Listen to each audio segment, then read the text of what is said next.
Welcome to the Association of British Climbing Walls first floor walking webinar. We are going to kick off here just now. So I'm going to bring all of my panelists up on screen for us. If you guys could all join me back. Excellent. We have Pete Nellist, Scott Haslam, and Alan Halewood should join us shortly.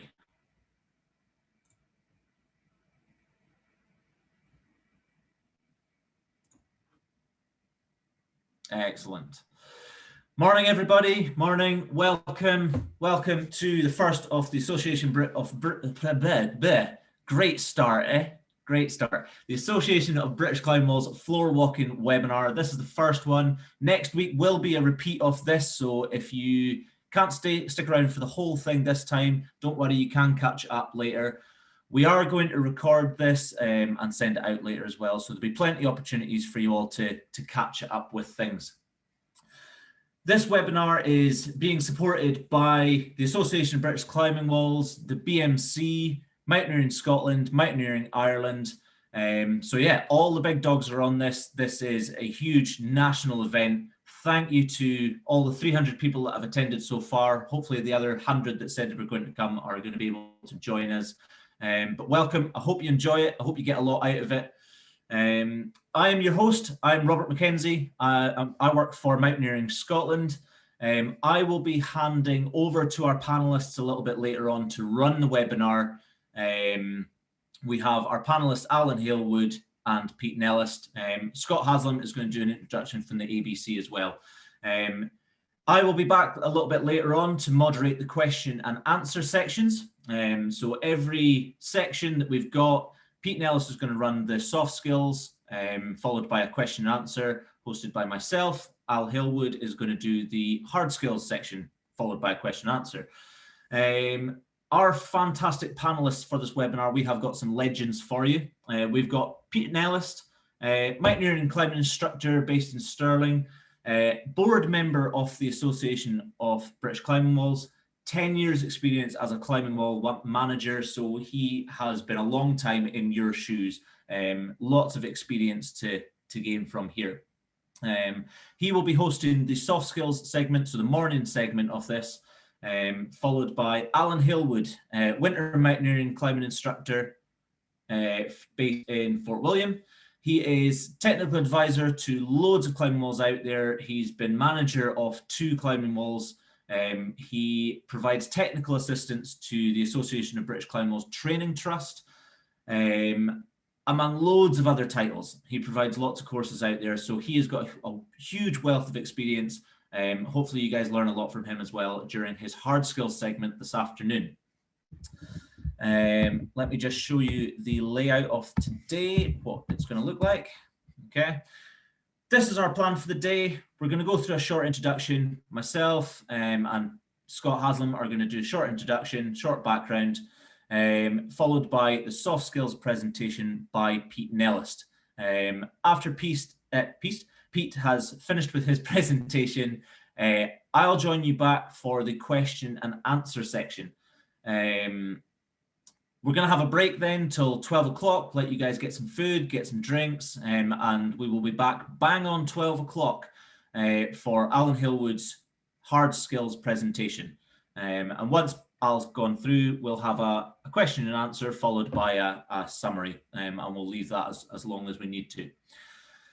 Throughout the webinar, like I said, we are going to be doing a question and answer section. So please do use the question and answer function on the Zoom to ask any questions you want. I will be keeping track throughout everything, writing them all down, keeping note of all the questions that come in. We only have 15 minutes for the question and answer sections. So please understand that I'm not going to be able to get through all of them, but I will be keeping track of them. I will be keeping record of all of them. And over the coming weeks, I will get to answering every question that comes in, and we will send all the questions and answers out to you in time. So please, throughout this entire thing, if you've got any questions, fire them in the question and answer section. I will get to them in time. Brilliant. thank you for bearing with me. I am going to hand over to Scott Haslam from the ABC to give you a bit of background on the ABC and where this webinar has come from. I hope you guys enjoy this. I hope you guys get a lot from this. Send in your questions. I'll get them answered. But yeah, enjoy. Take it away, Scott.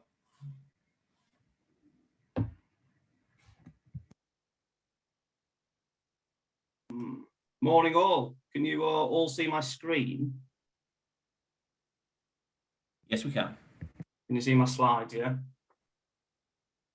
Perfect. So yeah, just following on from Rob really, obviously it's been a really tough year for everyone involved within the industry, but not just our industry, every industry really.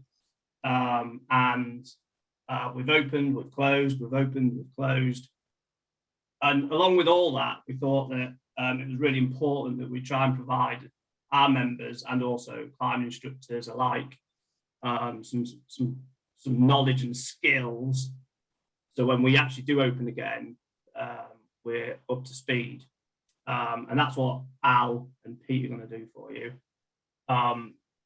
We thought it was worth just noting what the ABC do and who we are. Not everybody might know us. But we were formed in 1994, and our primary goal at the time was to improve the safety standards of climb walls across Britain. And as we've grown, our strategy's changed, and now we, you can see on the slide, we're here to promote professionalism, health and growth of indoor climbing. And we're doing that in several ways. What we do is we provide safety operations for walls, guidance, route setting guidance, acknowledgement of risk forms, and so on and so forth. We're ensuring that the health of our industry stays strong and the growth, but not just growth in membership relationships, but also in participants. We're very keen to ensure that our walls are as busy as possible at all times. And we've also added in a new strategy strain, which is basically diversity. Our climb walls should reflect the areas in which we live in and the people that live in them areas. So we're really passionate about that. And if we can improve the diversity, it means more people climb. Those that have got a wall and aren't members of the ABC, this is just a short snippet of the things that you get for being part of the ABC. One thing you might not know is at the start of the pandemic, climb walls were due to close, along with ice skating rinks, soft play. And what we did was we lobbied really, really hard to ensure that climbing walls were bracketed with gyms, which basically would mean that we can be open for as long as possible when we're in that central business section. The new guidance, we're actually in there now, and it says climbing walls from the government in England, at least anyway. So we provided guidance throughout COVID, and I'm sure we're going to probably be providing it for the next 12 months at least anyway. So if your wall isn't a member of the ABC, please get in touch, have a chat. If you want to help, get in touch. And that is the ABC in a nutshell. Thank you very much. Dan, thank you very much, Scott. Knew who the ABC were, and if you don't, there's a really good explanation. And like Scott says, the ABC do a lot for us, for the industry. So if you're not already a member and want to be, please get in contact. But yeah, shall we kick off? Let's hand over to Pete Nellist for the soft skills section, our morning section. And I'll see you in a little bit for the question and answer. Take it away, Pete. Cool, thank you, Robert. Just fire up my slides here, get myself ready. Hopefully that's all. Oh, there we go. Looking okay. Right, great. Everyone, thank you all for coming. And yeah, this is a bit of a new one for me, doing a webinar like this. And yeah, it's been quite a year. And I suppose just kicking off in this part of the Floorwalking webinar, that it's kind of come about from developing through the Better Belaying campaign and looking at obviously the updating of posters at walls and just trying to improve the safety and what's been going on. And we've been working with the governing bodies, and I've been part of that process, and that's why I've come on today and certainly covering this. So we'll kind of move through it as I go on to why is the floor walking important. Hopefully this is an obvious question to everyone, but I just want to put a background to it about thinking, what are we here for? What are we doing? Obviously, Scott's saying we've got a lot of walls in the UK. We did a study before the pandemic that year, was looking at approximately 1 million different people all using indoor walls in the UK. So that's a lot of people. What we do have, though, is a pretty low injury rate compared to other sports. But we are aware that injuries can be quite small and can be up to, really serious. So it's important that Floorwalker has in amongst that and is aware of what they're trying to do to help promote and increase safety in walls. And again, most of those accidents, human factors are always present in that, and that's where the Floorwalker can really come in and recognise and change and help to develop the safety in walls. So a quick run through, thinking about why that floorwalking is important. Thinking if we have that accident in the wall and it does come to a claim, we could get a situation where we're having to call on our insurance.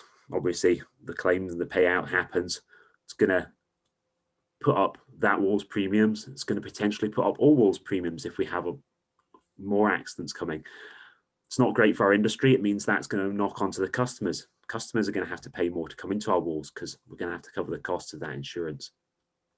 Could even have an impact on our membership fees for our governing bodies as well. So we're really at the front line on helping to make sure and making customers aware that we want to keep climbing as safe as it can be, and we do it as safely as possible.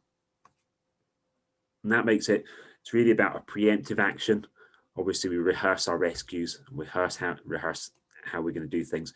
But the more we can interact with customers, talk to them about what's going on, what are the current safety concerns, give them some insight into what they can maybe do to help improve their safety, improve their climbing, we can win both sides of it. We can have a lower accident rate and we can have higher participation. We have a stronger community where everyone feels involved and feels part of it.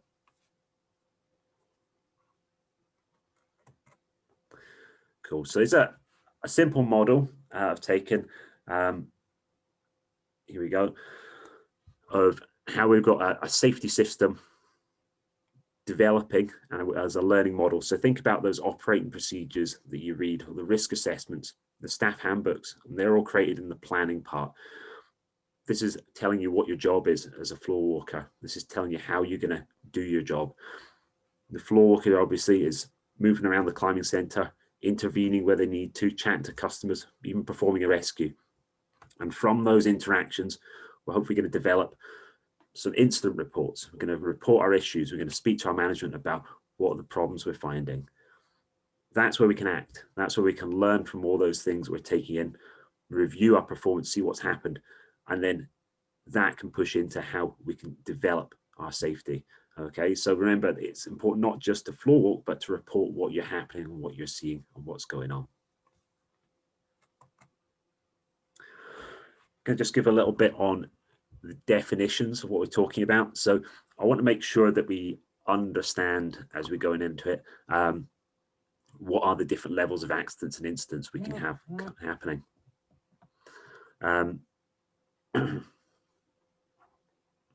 So starting at the lowest point, the minor interactions. These are the little things that maybe sometimes just go under the radar.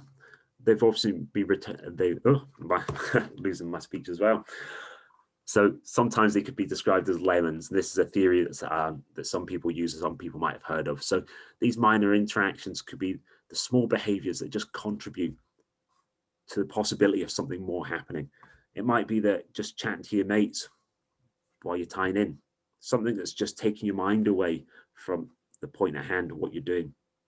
If you've got a badly fitting face mask, and of course, this is a new thing for when we're coming back to walls, and you're adjusting that constantly while you're trying to be belaying, something that's just irritating you or getting in the way. These are the little minor things that might just start to push towards maybe a near miss or maybe create an incident or an accident. Moving up to an event not causing harm, or there'll be a near miss, which would be an event not causing harm, but has the potential for injury or for ill health. Okay, so this could be an unplanned fall at the bouldering wall. It could be a little slip, but nothing much happens. But in certain scenarios, that could potentially be worse. We'll move on to an incident. So set conditions or circumstances that have the potential to cause injury or ill health and could result in damage to equipment or facilities. So a lead climber fall off the wall at first, quick draw, there's too much slack in the system, but they don't hurt themselves. But something went wrong there, something wasn't quite right. It's these little things that as they build up and you get more things like that, then there's potential for bigger accidents to happen. So an accident when someone is actually injured or ill health. So this is maybe going back to that poor belaying, that distraction that just happens when someone has that just slip, that fall from the wall, and they're not expecting it, and that all just culminates in that accident. So you see from that modeling there that smaller incidents are always going to lead on to something bigger, and when a few of them come together, those lemons start to line up, that suddenly in that model those wheels spin round and you get the eyes taken off of the climber, the distraction for someone else, something happening, that the lemons all add together and we've got to hit the jackpot, we've had the accident. So this is what we've got to be aware of. Think about what are the starting points that could cause those accidents and how we're going to interact with customers to make sure that we can have behaviors which are much more positive and people taking safety really to heart and keeping that in mind every time they're in the wall. So the main bit on soft skills, obviously as Robert had said earlier, I've been managing a wall for just over 10 years. I've got just over 15 years of instructional experience. My climbing wall is a pretty small wall. The benefits of that, why it works so well, is I'm involved in the management and involved in the delivery. So I'm seeing it at all levels, speaking to customers daily when I can, when the wall's open, and equally I'll be engaging in writing up our risk assessments and operating procedures as we're developing things and as things change. So it's given me good insight to see how the customers react to things, how things are moving. Okay.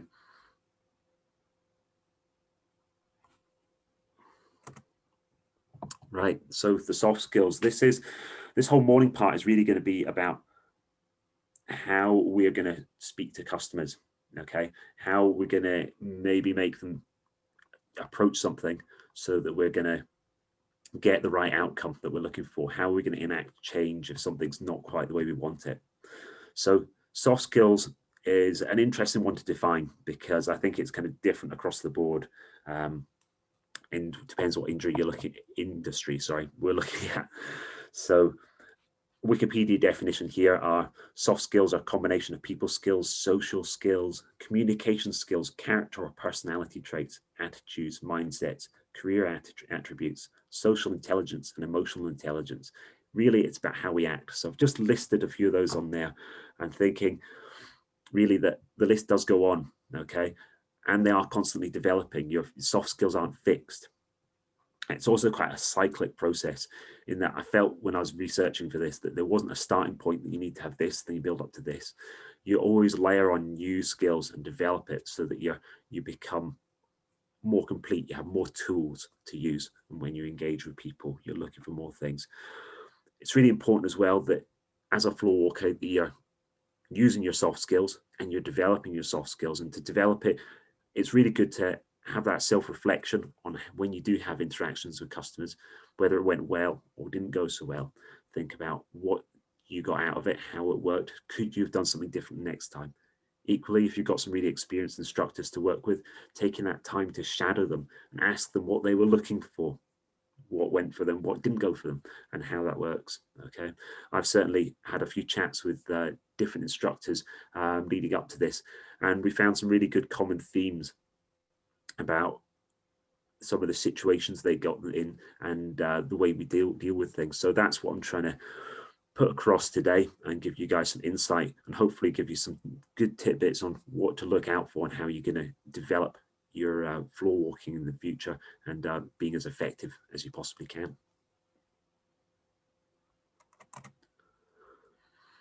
Cool. So the first thing we get when you're standing in the wall and you're floor walking is how you look. Okay. Got a couple of drawings here of Steve and Joe. I just want you to think, as a floor walker, what do you look like when you're standing in the wall? What are people's perceptions of you? Okay. We want to be professional and we want to be seen that we are the floor walker. Okay. We want people to understand that our main role is there for safety.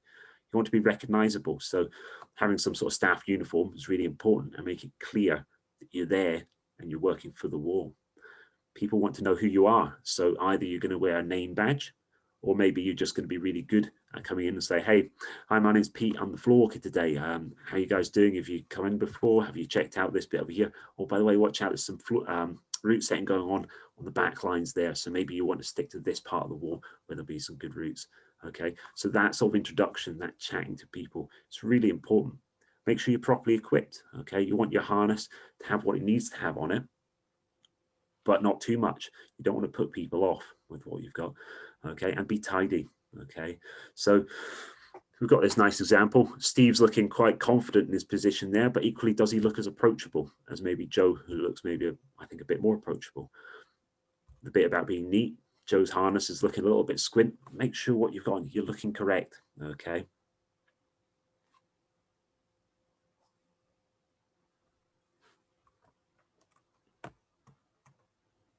And then it again follows on to that behavior. Okay. You don't want you to be someone else. Be yourself when you're in the wall, but make sure that you're making that approach to people and you're being confident and open with people. It's really good that you're chatting to everyone, but equally making sure that is on point about what you're there for. Okay, that chat should be first thing about safety.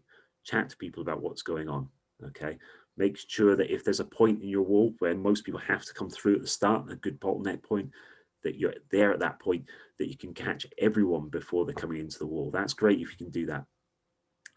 Certainly get around so that you're not just talking to the people that are doing something incorrectly, but you're talking to everyone so that when it comes to the time that maybe you do have to approach, that you've already made that introduction. Okay, they're not going to feel that suddenly they are being picked on. They're the ones that aren't correct. Okay, be charismatic, approachable, confident, and again, be emotionally controlled.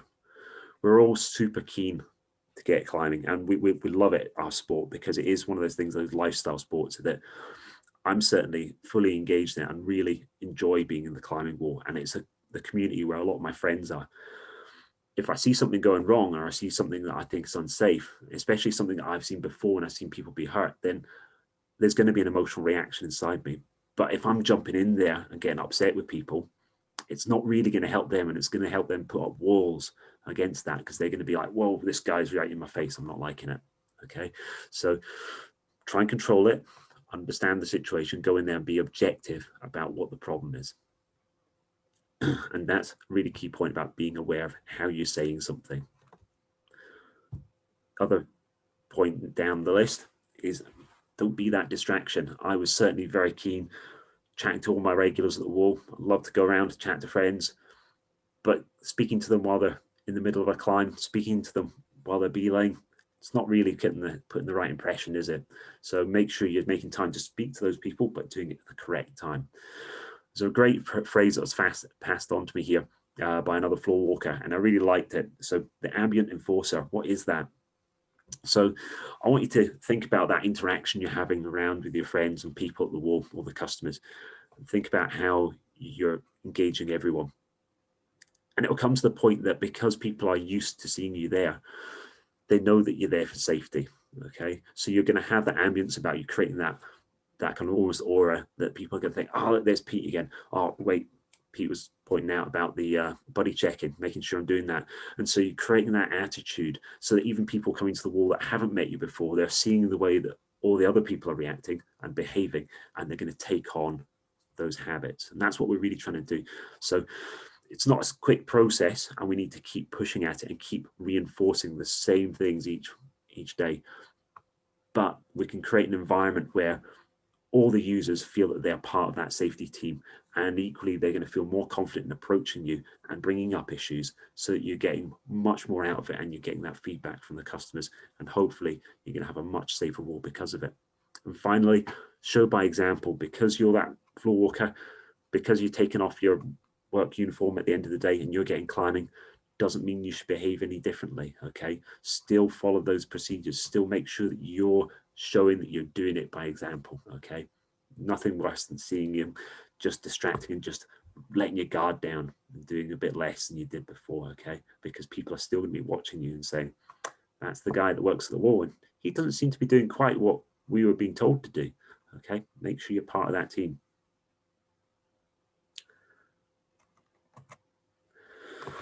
Cool. So we're hopefully going to be opening next month. It's very exciting that we're all going to get back, but we do need to think, and especially we have opened already, okay, and people are keen to get back. People were keen for normality, and I think this time, I think normalities, we know it's not quite the same, okay, and people are going to be a little cautious about how they're going to get back to it. Okay, we need to be thinking about how people are going to feel about that. Okay, making sure customers are well aware. Okay, we're going to have changed the way our walls operate, because although we want to get back to that normality, we know it's not there yet. So we need to make sure that we're informing our customers about what we're doing. We're going to have face masks on. So that level of communication I was talking about earlier is going to be slightly marred by having those masks on. How are we going to talk to people? How are we going to show that we're happy, smiling, approachable? We've got a face mask on. So it's really key and important that you're clear about how you act with people and making sure that you're sensitive to how they're feeling, because they might be a little bit concerned about how busy is the wall going to be, how safe is it. Okay, so we're going to think about that.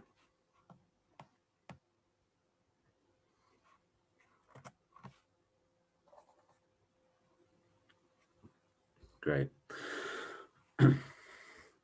The key to all of this is, what is our standard? What are we working towards? Where do we want it to be?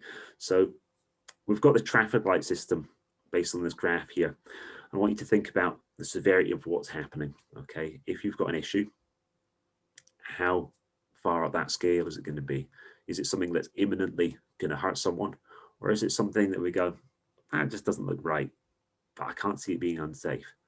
Okay, and then you've got to think about how we're going to intervene with that. If it's just not right, but it's not unsafe, I'm not going to have to deal with that straight away.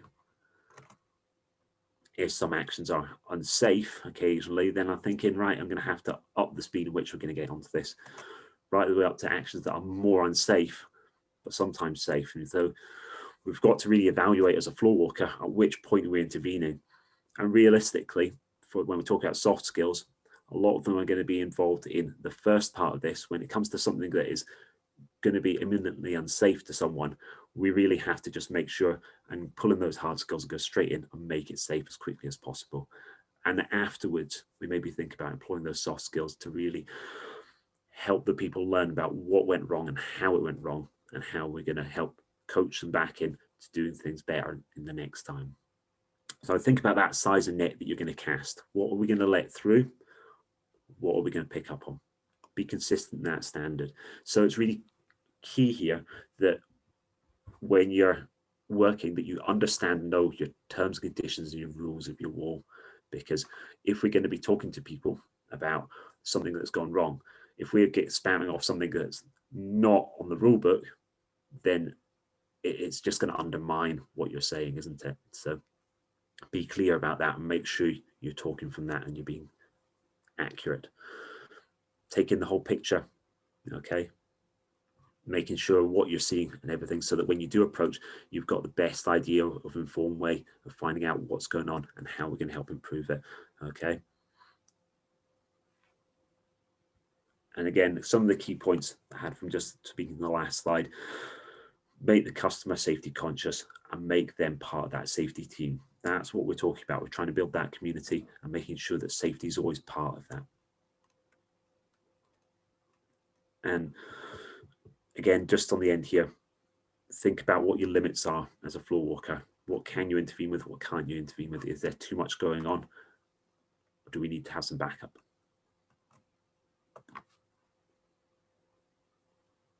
Cool. So I've had a little thought about how we're going to choose to respond. What I'm going to do is I'm going to move into a section on thinking about some scenarios. So we're going to think about what are the soft skills we're going to use. Okay. I have seen a couple of hands being raised. What I will do is we've got the Q&A at the end. So please, if you do have questions, let's save it for the last bit. Robert's going to check those out and he's going to feed back to me any questions that we're going to answer in there.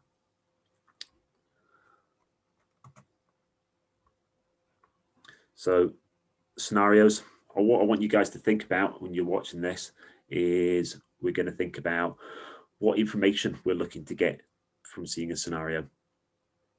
Where is that going to be on that traffic light scale?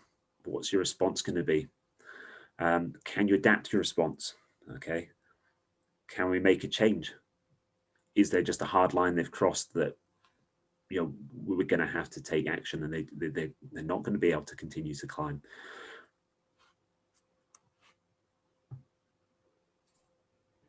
Cool. Righty-ho. So my first scenario here, got Robert back as well. He's going to give me some banter back and forth on this. So this is a really good common one. We've got the parent, we've got the kids in the wall. Okay, one of them's engaged, the other's moving about on the mats. This could be a rope climbing session. It could be a bouldering session. Okay. What are the problems we're going to be coming across? In this situation, you can only see the 3 people. It looks not bad. You know, if we're thinking about our scale, if there's a child running around the mats, is it safe? It might be if there's not many people, but it's not really in the rules. We don't want people running around on the mats. Okay, if it's a busier night, then suddenly we've got a much worse scenario. We've got potential for this person to get under people's feet, potential for climbers to fall off and land on someone. You know, we don't want these things happening. So realistically in this situation, I'm thinking, do I engage the child first that's potentially at risk? Do I engage the adult first? And I need to get them to understand and bring it back in. Okay, so we've got a few solutions to this, but what I want to think about is not just about telling off the adult and saying this isn't right. We've got a lot of potential kind of upsell on this that we need to make sure that the parent understands. But what can we give them that helps them to control the situation? Do they need a little bit of help with some ideas on how they can use the wall better? Maybe we need to sell up a product. Okay, you know, if these kids are so super engaged in climbing, but they are prone to running about, would they be better as part of a class? Okay, they might not realize that they could be getting on the NICAS and NIBAS and being with a group their own age, and actually they're going to engage far more with it than they do with the parent. So, you know, being part of that, selling other things to them is also part of the floor walker's job. We can give them more, and that is promoting the safety of what we've got going on at the wall. Okay, Roberts, what's your thoughts? Put you on the spot there. Oh, you're on mute. So I'm just going to quickly grab a drink. I am on mute. There. You'd think after a year of being on Zoom calls and webinars that I'd be smooth at this by now, but apparently not. Yeah, I think this is a scenario that all floor walkers have seen at some point. Most climbing wall staff have seen at some point. You know, it's one of those really common incidents, and you know, it's like the lemons thing. Like from the outside perception, it might register in your head as that could go wrong, but it's not really dangerous imminently. But this scenario is a really good example of something that at this stage might be, you know, not ideal, but not unsafe. But it's a really fluid situation. It can change really quickly. It can change in severity. So while we're looking at that traffic light system, you know, if you know the child that's on the floor is standing next to the parent, then you know it's not severe at all. If they start running around, it might move up the scale. If they start running underneath other climbers, then it obviously tips into the red potentially. So yeah, Pete, while this changes in severity or can change in severity, how can we change our response to this? Cool. Yeah. So I think the minimum response is that you've got someone who's not following the rules in the wall. They're running around with the bouldering mat. They're doing something. So we have to minimum make sure they understand that and make sure they understand the risks that they're potentially putting themselves under, even if they're not there at the start, if it's a quiet wall.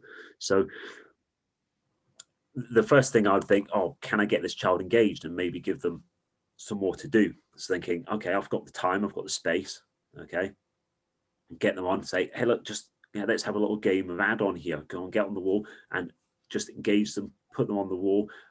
Once they get the kids down, we can engage them and say, right, look, maybe we need to get both the kids working together and give them an idea of a couple of games or something they could be involved in, or equally pointing them to a part of the wall where each of them has some good routes that's good for both of them in the closer area. So rather than focusing on one or other, okay, it's a difficult one.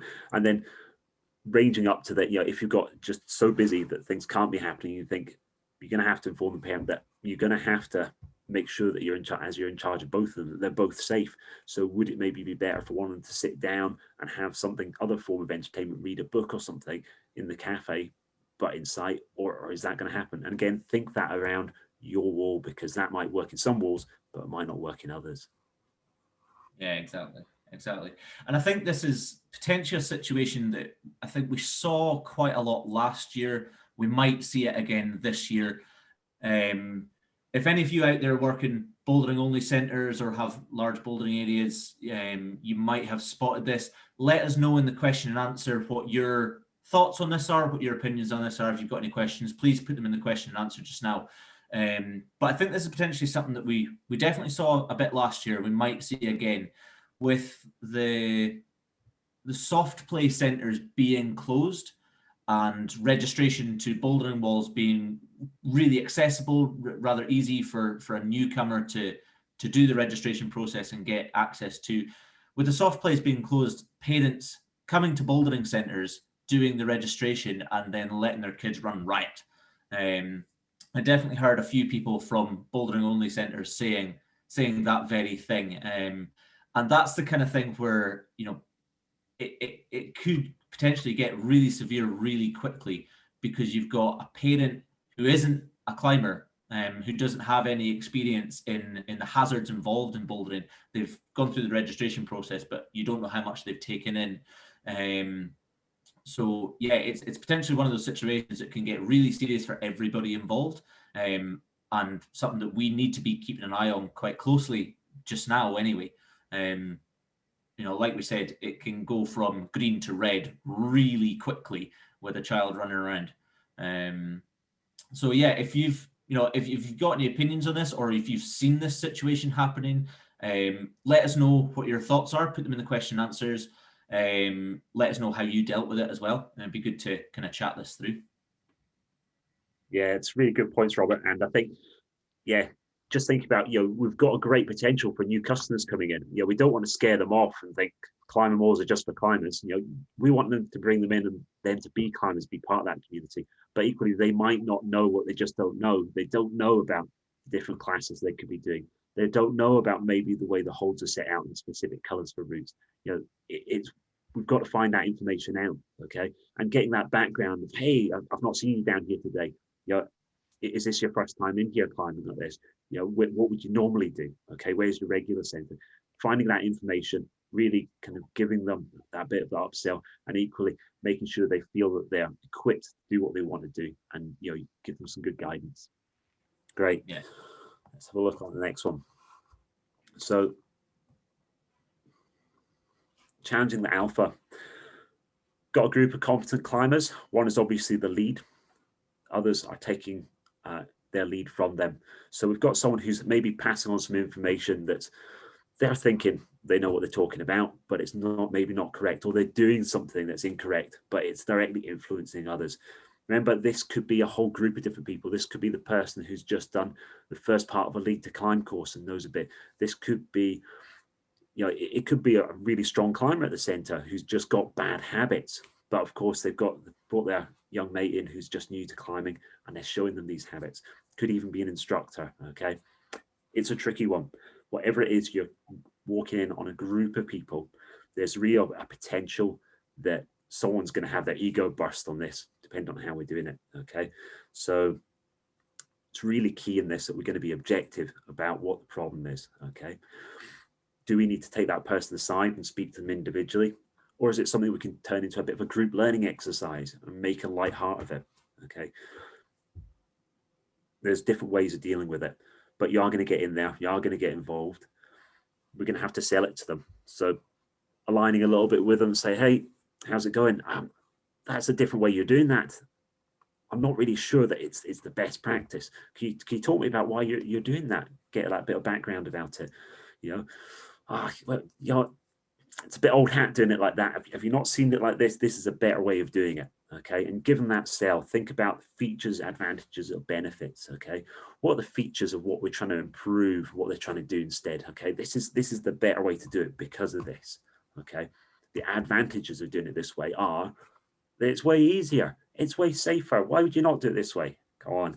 And then the benefits, of course, it's right there. Okay. So breaking it down like that and trying to really get that buy-in, because you're trying to sell them what we're doing and why we're doing it this way. Hopefully they're going to be on board. But again, someone might kind of put barriers to this. So keeping that objectivity about it. Okay.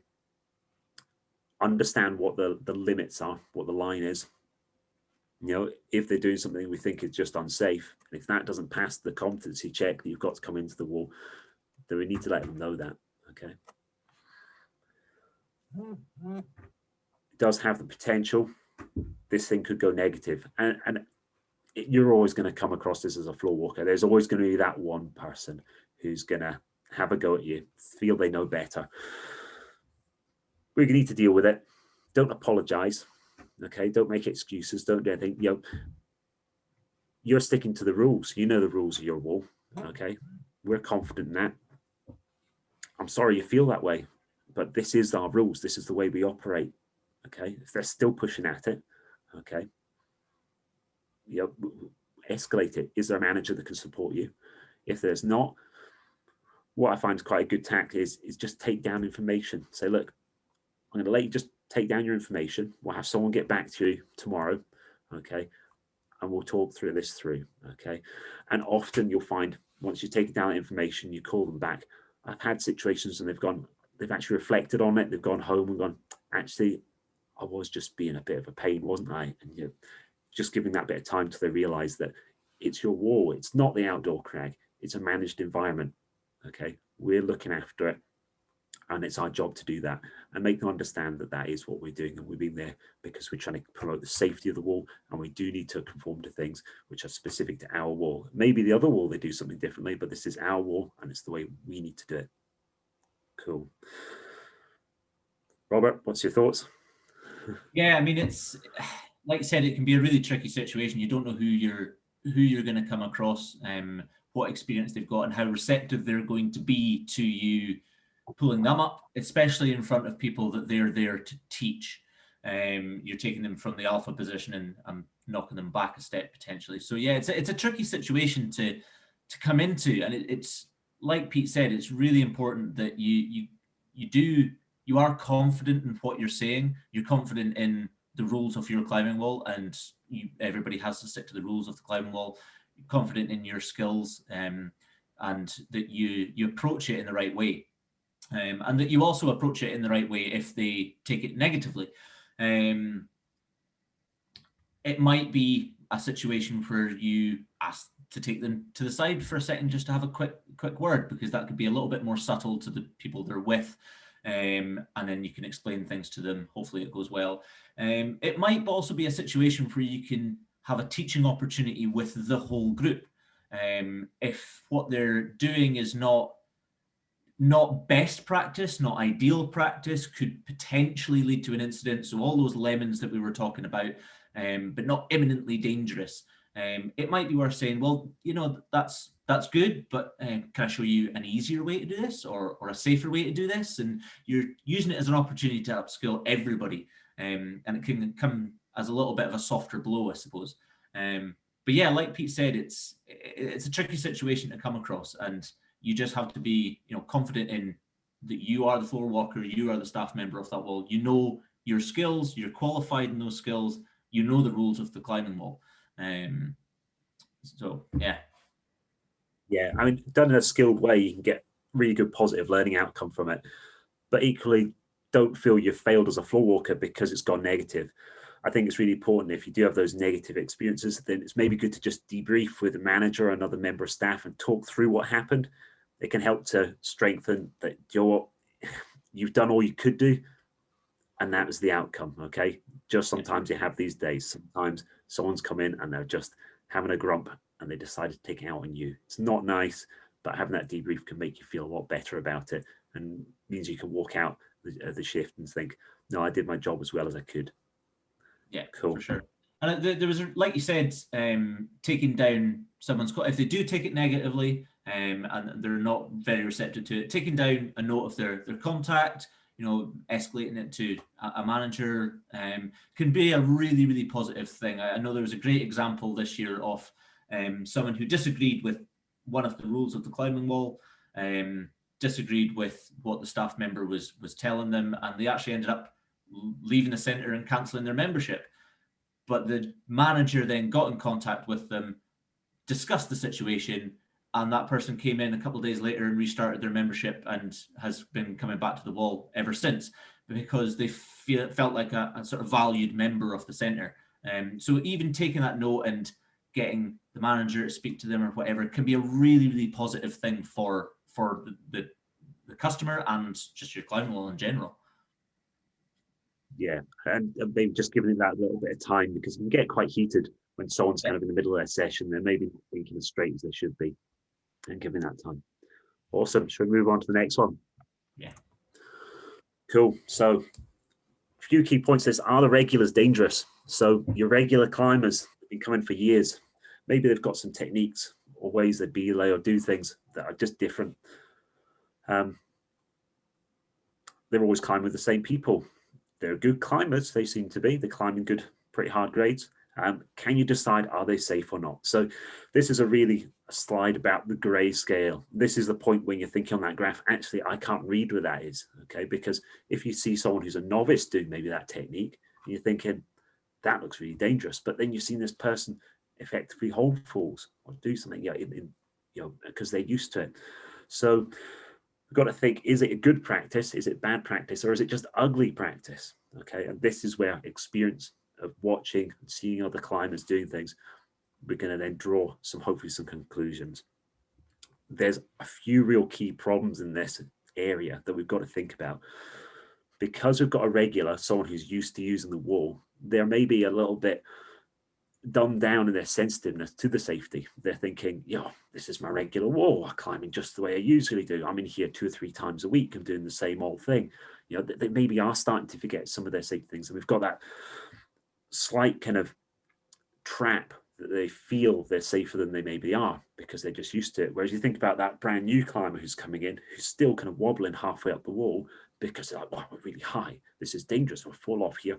We know they're not going to fall off there because they're tied in and they're safe and they're secure. But they're certainly far more aware and safety conscious because they are aware of the imminent being up that high has a potential for having a big accident. Okay, so that's one side of it. And we've got the other side of it, that as we're the floor walkers and we're seeing these guys in every week, thinking, that's old Joe there. He's always done it like that. Seems to always do it every week, and he's not hurt himself yet, and he's been here so longer than I have. He must be fine. Okay, keep those fresh eyes on. Okay, because you can get caught in that other bias towards seeing these things just being regular.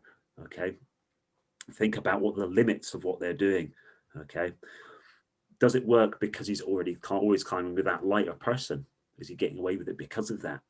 Yeah, make sure they understand that there's a limitation to the way they're doing something. So really keeping an eye on that. And I've definitely seen that, there may be a certain way of holding it, or a parent that gets away with belaying their child like that with the, we understand that, but do they understand that? And that's where it's really important to have that rapport with them. Okay, they're going to find that far better, and especially if you're coming in as a younger member of staff, they often kind of can be a little bit derogatory to you. And that's again going into that alpha scenario that they feel, I've been doing this for years. How am I being told by this young guy or young girl what I should be doing? I know what I'm doing. It's like, but it's your wall. You're used to the wall. Your rules are set out because we've gone through that process of recognizing what's safe and unsafe in different parts of the wall. We know that the rope's going to run far slicker in here than it is working off a route outside. So making sure you're chatting to them, and generally, again, looking at that baseline, okay, is what they're doing enough to pass the competency check at the start when they come into the wall,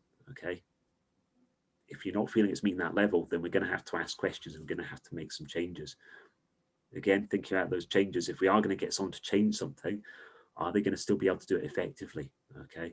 So trying to get someone who's done it one way all their life and they can do it effectively and well, do we want to change that? Yeah, like you said, like it's tricky with someone who maybe the example being an old school climber that has been doing this the same way for 40 years. The practice isn't by our book perfect, but is it unsafe is the kind of question. That's where it'll rank in that traffic light system. Is while their skill, their practice isn't perfect, is it actually unsafe? Are they actually safe in doing it that way? Are they safer doing it that way than they would be if we tried to change things? So it's trying to understand kind of who that person is and what level of experience they've got and how well versed they are in it. And conversations with people, even the old school people that well, conversations with them about their history and specifically for me, how often they actually get practiced in this.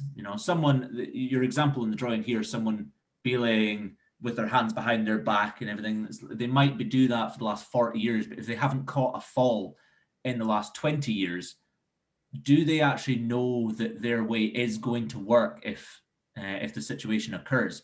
So yeah, it's working out whether that practice is actually unsafe. And it comes down to, well, one, how well practiced are they in that? Like I said, if they catch falls like that a lot, they're well practiced, then they're probably safe in doing it that way. And it might be a case where we have that conversation and we can then step back, without too much intervention. But if they haven't practiced that art in a long time, if they haven't caught any falls, then it might be something that you want to check. And the question would be like, how can we find that out? Yeah, it's super tricky one, this one, and that's why I kind of put it in, because I feel there's no one correct answer at all, and you have to really look at it with very open eyes, thinking, right, what am I going to need to find out here that gives me comfort that that person can continue doing the climbing safely? Okay, so yeah, something that as a center, as you're saying, you need to look at how these people are operating. It could be really worthwhile even putting on specific workshops for them. I know there's certain skills and practices we can do. We can create a situation where we can practice things safely and isolate certain skills that we can test them, and that can be a really good thing. That often these users, maybe put them on a special session for them to do that, might be really effective. That it's giving you the confidence to see them testing their skills, and actually it's giving them the confidence to say, hey, we're practicing catching falls or doing something like that, and we can, we're feeling more confident about how we're operating. Okay, so again, just working with those regulars, because they've been coming regularly, so it'd be worth investing that time in them as well. Yeah, great. And there's a good comment that's just come in actually on that, of just reminding the veterans, even if you know them well, how long they've been doing it doesn't really matter, reminding them that they are to be setting good examples. They're the ones that the newbie climbers look up to. They're the ones that the kids look up to, and if they would like to see new climbers belaying with perfect practice, then they kind of need to be demonstrating that themselves. And to be honest, I'm going to put this out there, that goes for all of us as well. I know from loads of experience that climbing wall staff preach slightly differently than they do themselves sometimes. So it's a really good thing for when we go personally climbing to be setting the best example possible as well. What you would teach someone is what you should be doing. Super good point. And if you're seeing that kind of at that level that everyone's kind of hanging out and they're the kind of the higher grades and they're just doing their own thing that's slightly different. You're like, oh, but why do those people get to do it differently? You know, and yeah, it's not a great image, is it? Yeah. Cool. So we're gonna just have a look on the next one, and you always kind of see this kind of mismatch. I like the image of the climber coming into the wall and their gear looks well used. You're thinking this person must know a bit if they've got that used gear. But on the other hand, their actions don't speak the same as what they look like. And often you find that. My friend passed me on the harness when you get into the chat. I've just got this, and you know, you realize that person doesn't know maybe as much as you'd assume. So it's always good at that point, again, reiterating that we need to speak to everyone coming into the wall. Okay, get that chat, looking at their behaviors. Okay, what's that body language telling you? Okay, these are great people for really helping them develop. Okay, see them as they're a sponge. They've just kind of engaged with climbing. They want to learn more, and really engaging with them, telling them what is effective, what isn't. Maybe that the gear is just a bit out of date, like in this picture. I think this is about 30 years out of date, but you know, we want them to be part of that climbing wall community. Okay, we don't want to put them off because they're at this first point as they're getting over that hurdle of being part of the climbing community, and really giving them that positive message and indoctrinating them into it, bringing them into it, and making safety a key part of that means that they're going to pass that on to people as well. Okay, because if they're new to it, they might find that they're introducing more climbers quite quickly as they're taking it and enjoying it. Okay, and making sure safety is key part of that, even at the beginning stage and constantly through it, is going to be a really effective way of spreading our message and keeping that safety team in the climbing wall where everyone's engaged in safety and aware of thinking about it. Anything to add to that, Robert? Yeah, my first question is how many people can recognize what harness that is? Yeah, this is. If you know what it is, leave a comment in the questions. Yeah, again, it's going up. it's similar to the last one. They might not be dangerous, but they're also not ideal. It's not perfect, but it's maybe not dangerous. But you know, it's not what we would like to see. We know that equipment can be safe, it can be unsafe, and it kind of goes for old equipment, like this really old harness here. I'm sure we've all seen lots of old kit being brought into the climb walls that is past its use by dates for sure. But also a really common one these days is cheap kit bought off Amazon. You know, yeah. It's the same deal, and you know, the Amazon one is potentially even more dangerous than old kit. But you know, again, it's having those conversations. You know, me personally, when I see something like that, I like to show genuine interest in the bit of kit because it's something that I've maybe not seen before, and I go in with genuine interest, make it clear that it's kit that I don't recognize, kit that's maybe really old, uncommonly used stuff, and ask questions about it. And kind of, I like to make it clear that that there are differences between what they've got and what we use now, and what those differences are, and why things have changed, and why this isn't actually ideal anymore. But yeah, it's a tricky one to go through. The someone's got it in the chat. Willen's harness. There we go. I knew someone would get it. But yeah, like having those conversations with people. If it's kit that you don't recognize, and we all should recognize the harnesses and kit that comes in because it's all recognizable names, brands that we see all the time. If something doesn't look familiar, it's going to raise flags with you, and it's good to have those conversations. You know, you might save someone climbing on a £5 bit of Amazon webbing that's rated to 0.5 of a kilonewton. Yeah, I think it's being aware of that, what you're looking for. I've had a couple of instances when you've gone and chat to parents and they say they've got this harness off Amazon, and you have a really good thorough look at it, and then it just doesn't ring any bells about what it's looking like. At that point, I'm just thinking, well, do you know what? I'm just going to give you a higher harness because I'm not sure about the safety of this harness. And do you know what? I've then spent a little bit of time, and one of the parents was good enough to say, do you know what? Take it and go and find out what it is.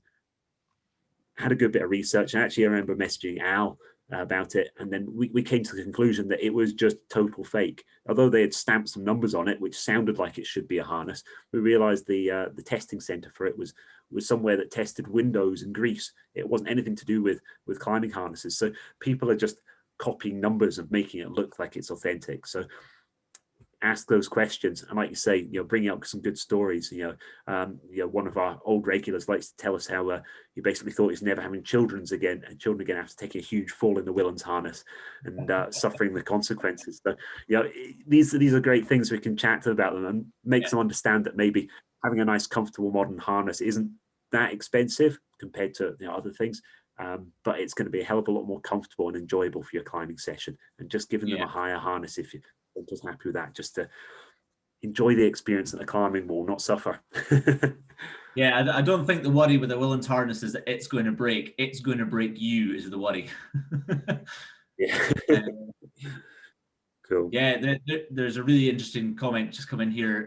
A friend who still uses a Willans harness and has been doing so for 40 years.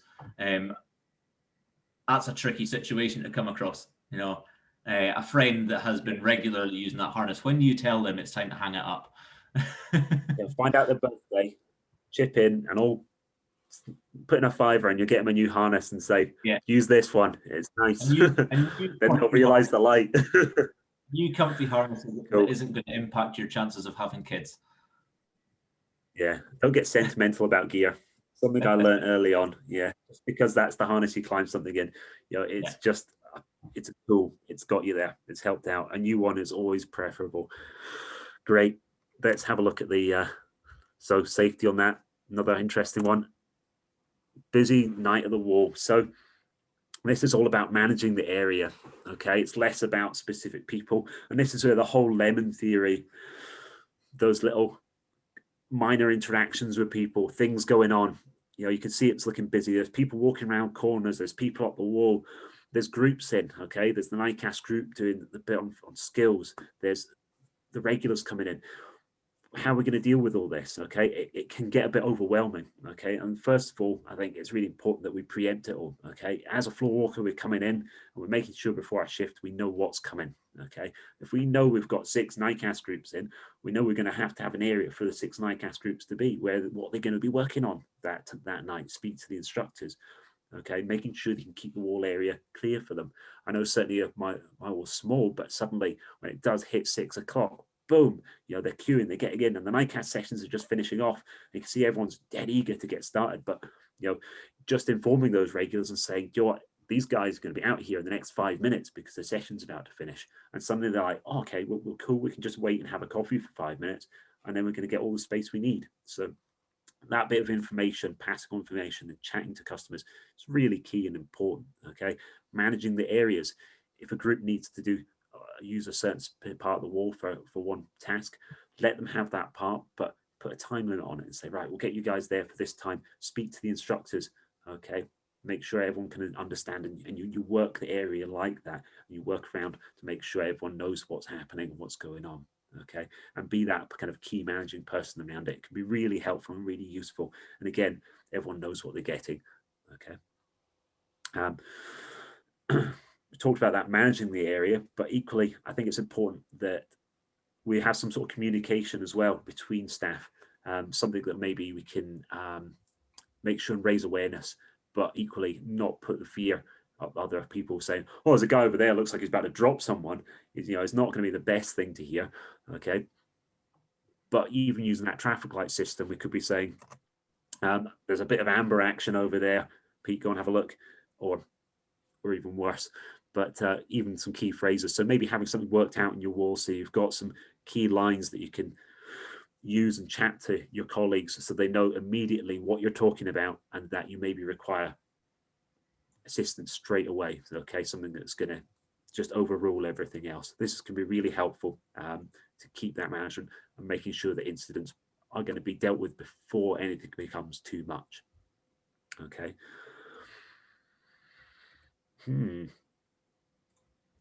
I think I've gone through that. What's your thoughts, Robert? Busy walls? They're definitely busier these days. Well, when they get back open, it'll be really busy. Yeah, like if what I've noticed being in climb walls when it's really busy, it's been really nice to see floor walkers being really proactive. With the number of people increasing in a wall, it's really easy for the floor walker, even if they're logoed up and harnesses on everything, to kind of get drowned out by the noise. And it's nice to see them being really proactive, going around, chatting with everybody, having conversations with everybody, making it look like they're making an effort to speak to all the people and go round the centre. One, it lets people know that you're there. You're there to talk to, you're approachable, you can have conversations with them, that you're watching. And two, if you do pull someone up for something, they may be more receptive to you having the conversation with them about stuff, because it's obvious that you're having that similar conversations with everybody else as well. You're not just being targeted. So yeah, like if the wall's getting really busy, being proactive, talking to the customers that are in the wall, even if it's just general chat, not just pulling them up on poor practice or anything. Like Pete said, letting them know where groups are going to be, when they're going to be moving, how long they're going to be in for, that kind of thing. If there's quieter areas off the wall, directing them to there. You know, but yeah, it's been really nice to see actually over the last year as walls get busier. Floor walkers actually been really proactive. It's been nice. Yeah. And engaging, yeah, creating that community, making sure that everyone knows who they are so that people can immediately ask those questions. And again, if you're more open, you're making those kind of approaches to people, they're going to be asking, oh, what's going on? It's really busy tonight, and then you can pass on that information. I think just my last bit to finish off, we didn't touch really on kind of like a serious incident, and realistically when those happening, as I said, there's not much we can do other than getting with our hard skills and make it as safe as quickly as possible. But there are the unfortunate times when we do have a serious incident, okay, and we don't want to underestimate how that can have an impact on wall users, how it can have an impact on staff. I want to think about that, kind of dealing with that trauma and how you feel after that. Okay, it's really key, that when we're dealing or we're working with people after there's been an accident like that, that we're not pushing blame on people. We're trying to help them not put up walls, so we get as clear information as we can from the people around to find out what happened, because it can be pretty harrowing, okay, if we've been involved in that. It's really not a nice place to be. Hopefully we get as much information as we can to get as clear a picture of how things went wrong, so we can learn as much as possible. But again, for staff and for customers, having some sort of ability to counsel and chat with staff through, so they can really, I suppose, feel that they've talked out through what happened and feel that they've got a good point ahead to talk to. Maybe even having some counselling opportunities that could be at a third party company involved to help support the staff, because it can give you it can be difficult to get back into work if you've seen something pretty negative, pretty awful happening. Okay, so I just want to think about being mindful about that if we do have a situation like that, that we are looking out for each other, because it can be, yeah, it can just be pretty awful and make you kind of put you on edge every time you're back at the wall. Hopefully I've explained that well enough. Yeah. Great.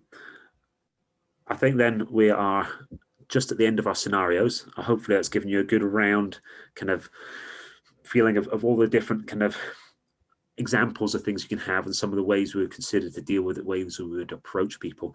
This is the point where you can chip in your questions, your thoughts, and we'll start to listen to them and give feedback and thoughts, and then put it in. Robert, what's coming up? Cool.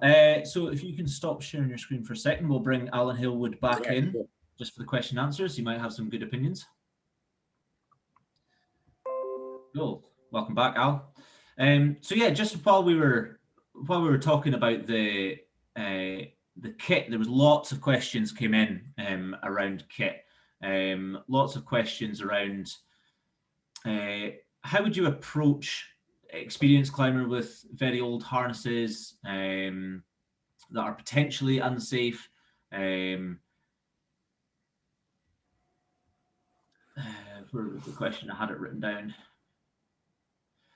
Yeah, and how would we go about those conversations? And there was a couple of really good suggestions in the chat of, that it might be climbing wall policy to give out a higher harness to customers that have kit that we don't recognize as floor walkers, because it's really important as floor walkers to understand that you're there for the safety of the wall, and if there's something there that you don't recognize and none of your other staff members can recognize as safe, it might be better to just offer a higher harness. I know a couple of walls have that policy in place. A couple of them have the policy that if it doesn't have the CE stamp or the UIAA stamp on it, it's not allowed in climbing walls, which rules out a lot of the old kit anyway. So yeah, like how would we go about having those conversations? Cool. Yeah, I suppose the first point there is, like you said before, like finding out a bit of the history about it, maybe introducing people to the idea that, I think if you look at the manufacturers' websites, they're often good for having the product information, and there's usually some clear guidance there, which will tell you usually around about up to 10 years for a piece of equipment that's fabric.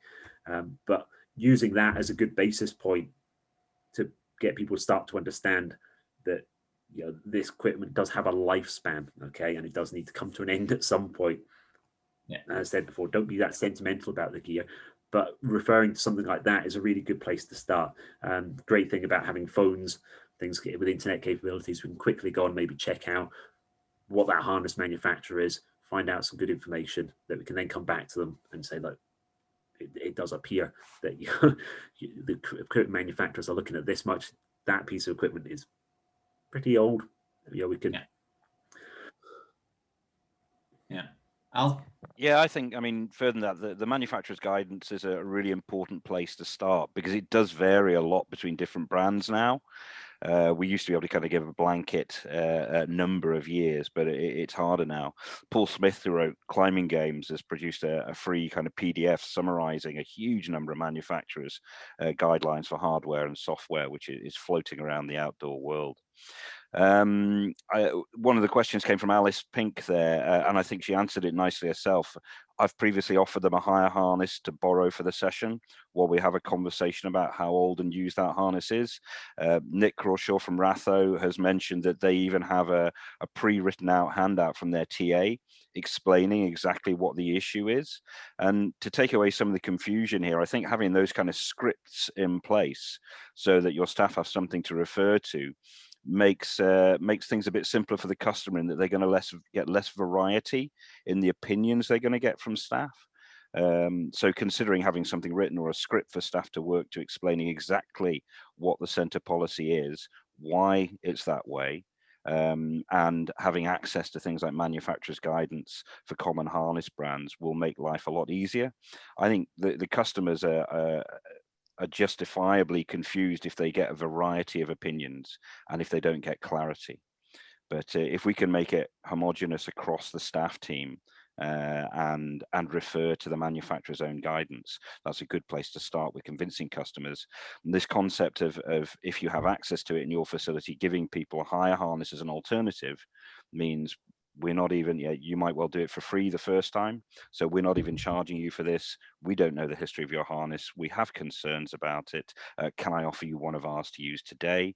And can you consider the age of your harness longer term before you use that? Yeah, exactly. And that kind of leads on nicely to a comment that came in. I can't find the original comments. I don't know who it came from. They've got the issue that the floor walkers in their wall aren't qualified in any climbing pathways, and they might not even be interested in climbing. The issue here is underconfident floor walkers and climbers who feel that they know more than the floor walker, who might actually know more than the floor walker, creating a bit of a difficult dynamic. I think this is relevant because, Pete, that sounds exactly like your centre. A lot of the time your floor walkers are just the reception staff of the leisure centre who aren't climbers. They're not qualified. So how do we get about this difficult dynamic?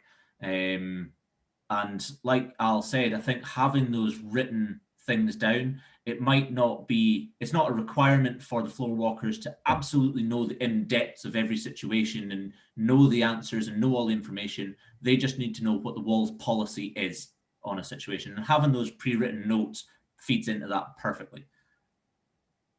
Pete, how do you get this? Yeah, it's a tricky one, because you can't have someone who's a floor walker giving out advice they don't know something about. So it's realistically, it's about what they've been trained, what information they've been given, and so that's really important that the site-specific training they've got for their wall is accurate and is covering what's needing to be covered. I think that's really important. And again, making sure that you're not putting a member of staff in a position where they're having to cover things that they don't know how to cover. That's you don't want to be in there. And that's really where you're going to have to look at how that wall operates and what it's doing. If as long as you're covering everything effectively or not, and whether you're going to have to change how the wall operates. It's a tricky one. It is a tricky one. Al, anything more to add on to that? Yeah, sure. I mean, floor walking is a skilled role. There's no getting away from that. The climbing world has such a variety of techniques and equipment involved now that this is getting ever more complex. But in practice, in most kind of situations and organizations in safety training, if you have lower skilled people, you're going to have to go to a more closed, rules-based approach. And you shouldn't shy away from being honest about that. So in leisure center walls, or walls that don't have climbing center staff available all the time, what you really need is a clear set of guidance to a minimum standard that is common in the climbing world. Your customers need to be made very aware of that early on. And that lets the staff kind of get out of jail. They can kind of go back to this and say, I'm happy I'm not a climber. I understand you may know more than me. Because of the setup of our wall and the level of knowledge available, we've been asked to work to these guidelines, which we're told are fairly common within your climbing world. Where they have specific incidents, and I was just sort of typing another question here, talking about younger instructors trying to fix a problem in possibly more experienced users. I think honesty is really important. Staff saying, you probably do know more than this about me, but I'm responsible for safety here. In our particular facility, that means we're asking you to work to this standard, which we believe is not unreasonable. If you have further issues with that, I get it. Can I refer you to my manager? Who may take this further for you and deal with your situation specifically? That may even result in a change in our policy. Where it becomes a problem is where people get defensive, where the staff try to present an opinion, where they try to present the idea that they know more than they do. That's not going to be helpful. And equally for the customers, we need to kind of like get them on board and educate them that if you're an expert climber, recognize that the center has to find a way to operate with the resources it has, and we'll try and work together to make this work for your situation. Yeah, I had a great example of that with an experienced instructor coming in and wanting to practice something quite more complex, and meant both climber and belayer off the floor. And then he he was confronting me. This is early on. This is a good 10 years ago. This happened about why should I not be able to do this? I'm qualified. It's like, well, I can understand you know what you're doing it safely, but for my wall and for what we expect to see, this is abnormal, and we do not have a rescue scenario in place if something went wrong here. And equally, other people are going to see what you're doing and might even think that this is normal. So this isn't what we can have happen. We have to operate within the way we've got our wall set up just now. Okay, and it did result in us changing our policies at the wall, and we had to put in a little line about specific behaviors like that happening. On the other hand, I did say to them, when we're quiet and I've got a specific area I can set aside to you and you wish to practice that, then we can set that aside and we can do that. But you can't just come in and do that whenever you feel like it. Okay, so we made that allocations both ways. We made a space where they could go and do that practice because they were looking to do that. But equally, we told them that you can't behave like that just because you know what you're doing with that. Yeah. Cool. Just one quick question, slightly different topic, just before we round up the question answer thing. On the topic of inexperienced parents bringing kids in because the soft play is closed and kids going nuts on the wall. this situation happens a lot in bouldering walls. Would it be a good idea, or would it be a bad idea to develop a short course for parents before they can bring their children in? Something very basic, just to make parents aware of the dangers of the centre. Just something a little bit more, I suppose, hands-on than the paperwork registration forms or maybe videos that you've got. So yeah, we adopted that and certainly put on a parent and child climbing course just to direct parents, because I think a lot of the times, like you say, soft play by design leads the kids into doing what they're doing. But a climbing wall can be so adaptable and can do so many things. We can turn it into a pirate ship. We can turn it into a cliff. We can turn it into a river to climb over. We can turn it into lots of different things. That's what our games all do. Okay. And that's how we can get really creative about how we use the wall. But it requires that imagination. And I'm great at having that imagination with other people's kids when I'm instructing. But when I've got my kids, and it's a busy day and I've been with them for every day, every parent who's had their kids homeschooling for the last few months will be on there going, know exactly what we're feeling like.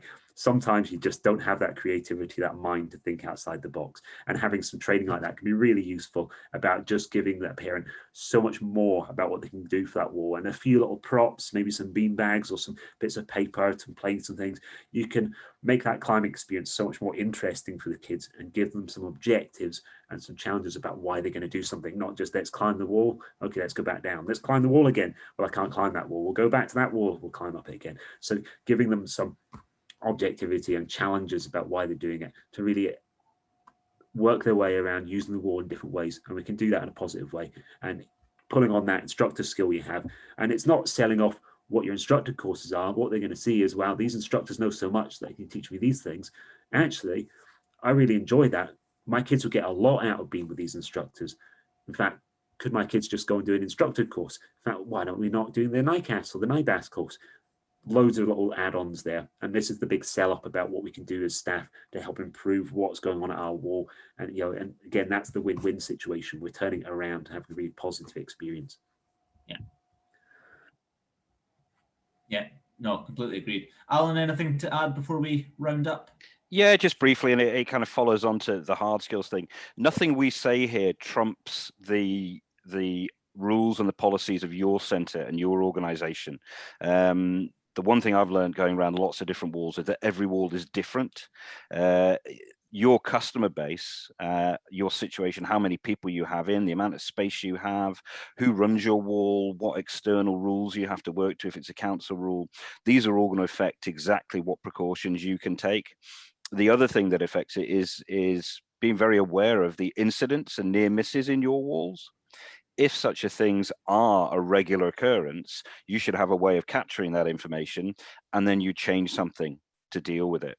So as mentioned, if you are aware that you're having an ongoing incident with unsupervised children, then your staff make you aware of that. That gets fed up to management. Management go, great, let's take a step back and think what the best way for our wall to deal with that situation is, which could well be, that's great, let's run a course for the parents to make them better at this role.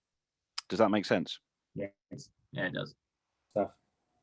Yeah, the ABC reporting system, Scott. The ABC have got an incident reporting system on the way soon, and I know you're collecting stats on incidents, but also near misses and stuff. I wonder if you could talk to us about that. Yeah, so somebody also followed on from that question.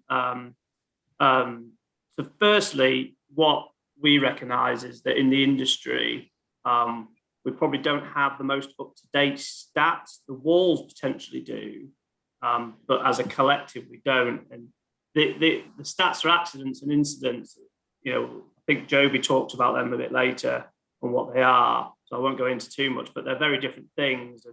And we want to start being able to help the industry improve in areas, and getting that data is going to help us. So I've got to actually first test this afternoon of the system that we're going to be releasing in a few weeks.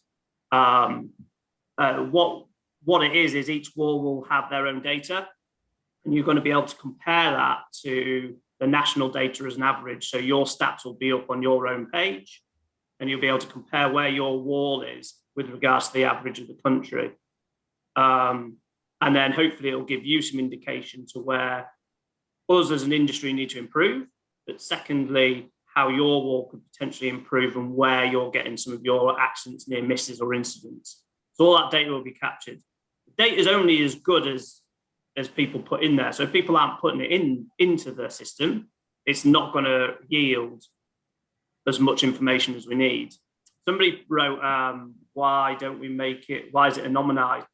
Well, I mean, the simple answer is people are very still scared to share data. Their wall, they see it as a negative, that maybe they've had more accidents in a month than what they think is acceptable or reasonable. So being able to put it as anonymized, really, hopefully that will give us an indication that will encourage more walls to participate so we can get a greater data set. Like I say, I'm testing the system this afternoon for the first time, then I'm releasing it to a wider group early next week, with the hope that we should, fingers crossed, have a first version of the at least accident reporting system out in about 4 weeks' time, the walls to start using. But yeah, so that's one thing we're trying to do. Also, that data helps us and helps the likes of Joby and Pete and everybody else sort of start tailoring some of their training on how they teach the staff, but also how you teach your staff and interact with your staff as well. So it's a really important tool that we hope people will start using once we release it. Can I just add on a couple of points there, Scott, if you don't mind as well? Yeah. This is, from a national perspective, a really positive move forward in terms of supporting all centres. So perhaps the ones that don't maybe have the infrastructure to be able to collate their own data effectively and review it.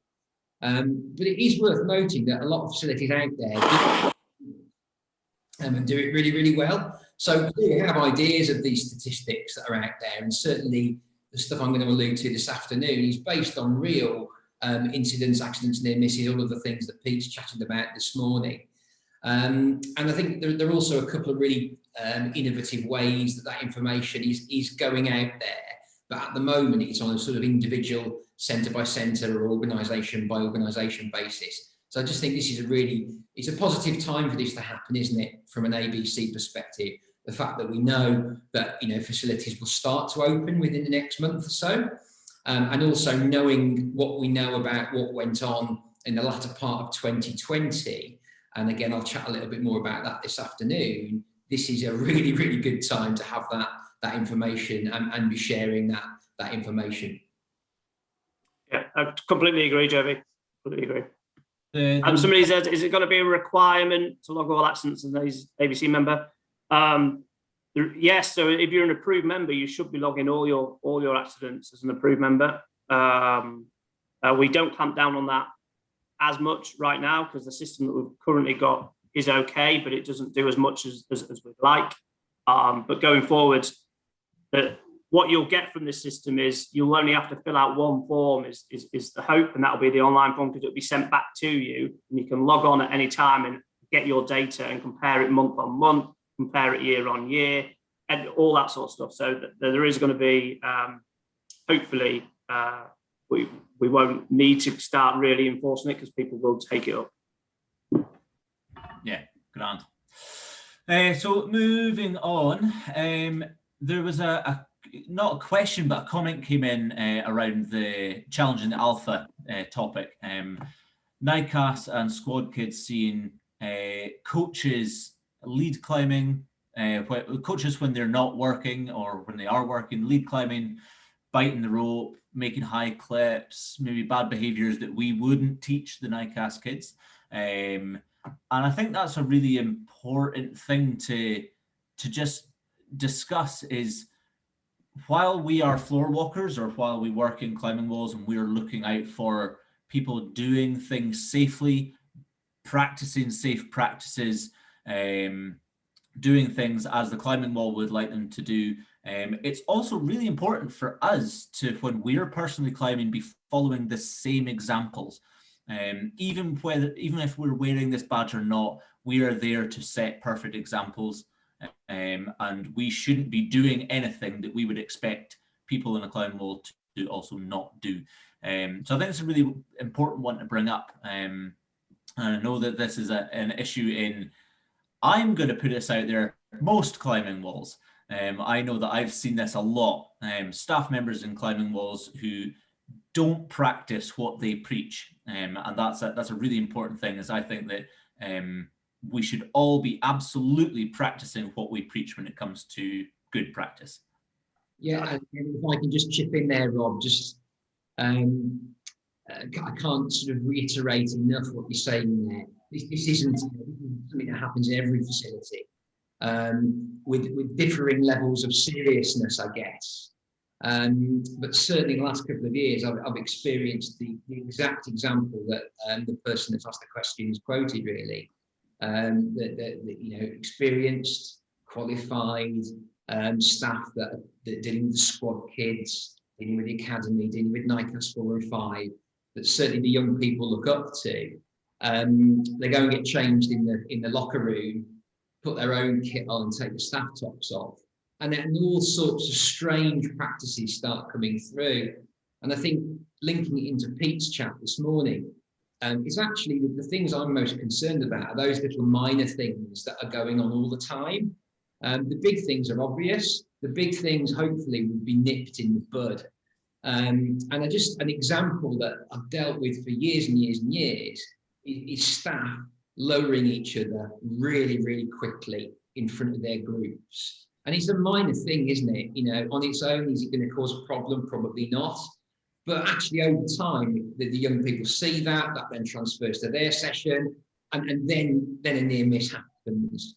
So, you know, that's one example of quite a discrete thing that goes on. But I'm really keen that, you know, staff have got to set the example on or off duty. And I've certainly dealt with staff where that perhaps hasn't happened or hasn't been dealt with early enough.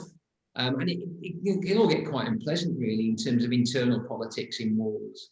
So I think it's really important that staff are equipped, you know, floor walkers are equipped to nip that in the bud, just as well as they're equipped to deal with customers in the bud. And that's a really important conversation to have with staff, isn't it? Yeah. Yeah, that came up last time, actually. And we used the phrase for both customers and staff alike. It's a privilege to climb at the centre, and it's a privilege to get free climbing when you're off work. Don't abuse that privilege is what we said. And it's really difficult when you've got strong staff, and like Joby said, Joby's actually, that's probably one of the most common ones, Joby, that people do that I certainly see. But yeah, it's a privilege, and be clear with your staff that is a privilege. It's all privilege, you know. It's a privilege to work there. Climbers that come in, it is a privilege to be at that wall. Yeah. And there was a really good comment that's come in. Al Halewood's already answered it. That someone's heard instructors saying, "Do it as I say, not what I do," to be able to brush it off. And I'm going to hold my hand up here and say that in the past, when I was a young instructor, I used that exact sentence, and that is not okay. We as staff members of climbing walls, or as experienced climbers using climbing walls, almost have a duty of care to be showing best practice, because in those climbing walls there are young impressionable climbers or brand new climbers that are coming in, and they're looking at us as staff members or as professionals or as experienced climbers and learning from us. So we need to be encouraged to do better, to always be showing the good practice that we preach to everybody else as well. So the excuse of "do as I say, not what I do," that's not a good enough anymore.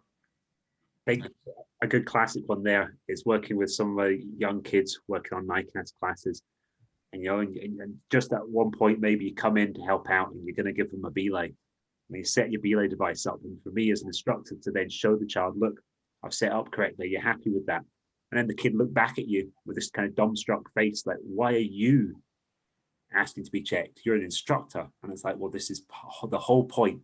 You need to understand that system, that as soon as you're coming in that wall, you know, even as a novice, they should still be indoctrinated into part of that safety system. Okay, yeah, they need to understand why it's going on as well, because if they're to become the future climbers, they're going to get that competency, they're going to work through their NICAS levels.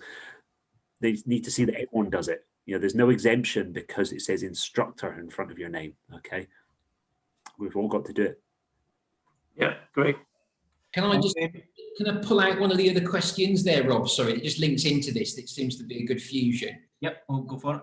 So Phil, I think from the Tower in Leicester, has brought up the point of the regulars, the really experienced, in theory, climbers that are there every Wednesday morning, and he suggested that this notion that perhaps getting folks to comply with what we would call good practice or best practice, whatever the terminology we're going to use, when they're working in front of perhaps things like NICAS groups, is their approach.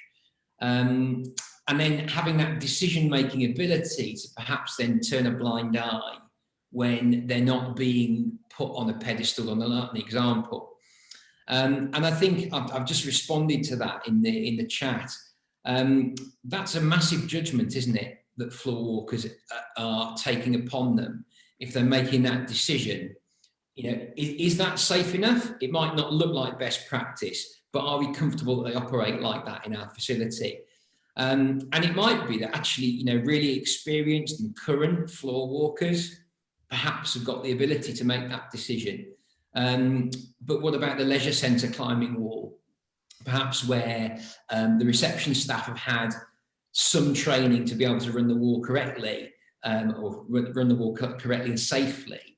They're probably not going to be able to have the decision-making, the judgment skills to be able to make that decision. So I think I just wanted to make that kind of point there, that that isn't a straightforward answer, and it's not a yes or no answer. It's that horrible answer that I'm going to give you a few times today. It depends. Yeah. Yeah. Grant, right, we will wrap up there for our break. We got loads of really good questions in there that I was hoping to be able to get through, but we ran out of time. But don't worry, I will get through all of your questions and send you the answers out in the coming days. So keep the questions coming in, keep the conversations coming through. We're going to go away for a half-an-hour break just now. We will be back at bang on 12 o'clock. So go and get yourself something to drink, something to eat. Rest your brains for a second, and we'll be back with Alan Halewood at 12 o'clock for the second part of our floor walking webinar. Thank you very much, guys. Great, we are back. We're just waiting on Alan Halewood joining us. Yeah, we are back at the ABC Floorwalker webinar. I hope you all managed to get something to eat, cram some food down your throats, refueled for this afternoon's extravaganza. Again, big thank you to Pete for hosting the soft skills section this morning. I think it was really, really good. Lots of really great information coming out. Big thank you to all of you guys for sending in your questions, comments.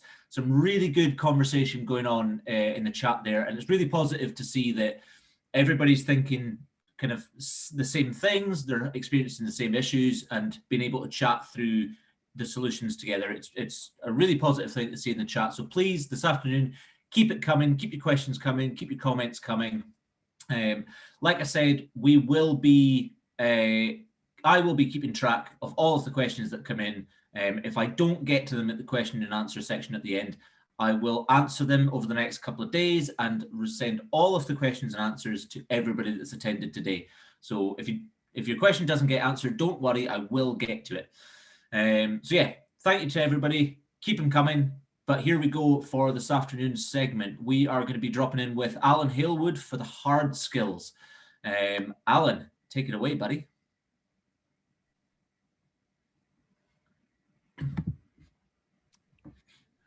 Hey folks, good afternoon. I'll just share my screen.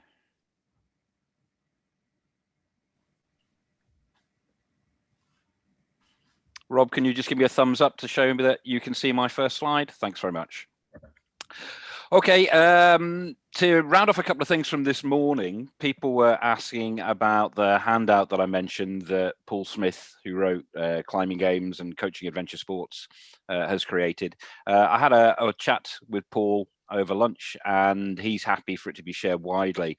So in the follow-up to this seminar, we'll make sure that we get a link for you to be able to access that. This afternoon, I mean, I'm a climbing wall technical advisor, but we're not going to give you technical advice. This is more going to take the form of considered opinions on things you should consider if you're a staff member who's involved in floor walking, or if you're a manager of an organization which employs floor walkers. So it's a starting place, and perhaps it'll give you more questions to go and think about than it will go to give you answers. I won't be covering how to deal with problems, so we're not going to talk about how to solve a specific scenario. Exactly what you do is a technical question that's going to be perhaps slightly different given the experience of your staff involved, the training you have available, the nature of your venue, the equipment that's available. So we're going to talk in terms of principles today rather than specifics. And yeah, I advise you all to contact a good technical advisor if you need help with those specifics. Well, folks, it's great to, I say in inverted commas, see so many of you in today's webinar. And looking through the names, I think I know at least 50% of the folks, 50% of the delegates, which is just great. And I think we just need to, reference that and really thank Rob, Scott, and Damien for pulling all of this together.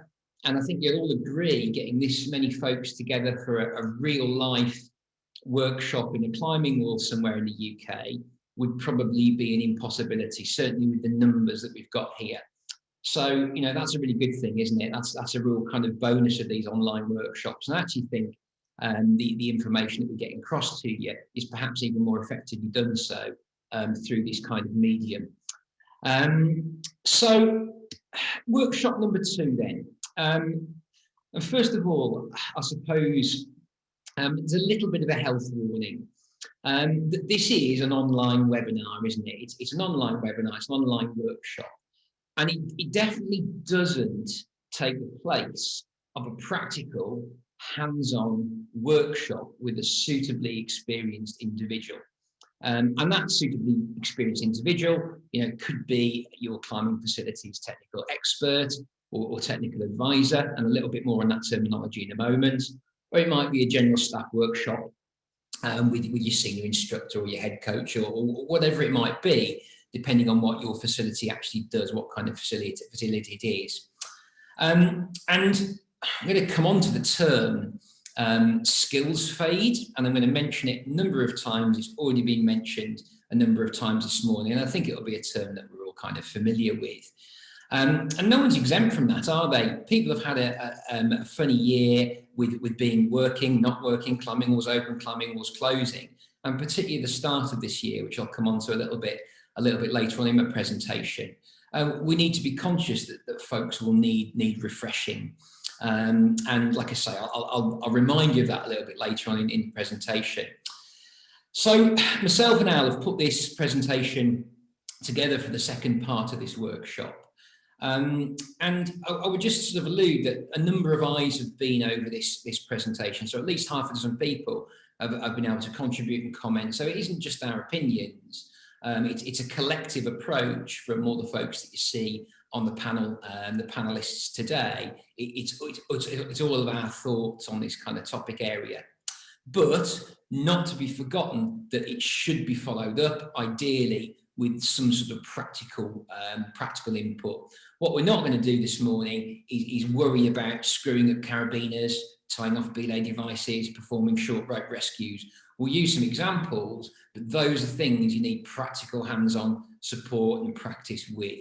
Whoever you might be, whether you're an operator, whether you're an instructor, whether you're a coach. So part 2, the hard skills and the knowledge. What do I have to be able to do, and what do I need to know to be a good floor walker? Or in turn, as a manager, what do my staff have to be able to do?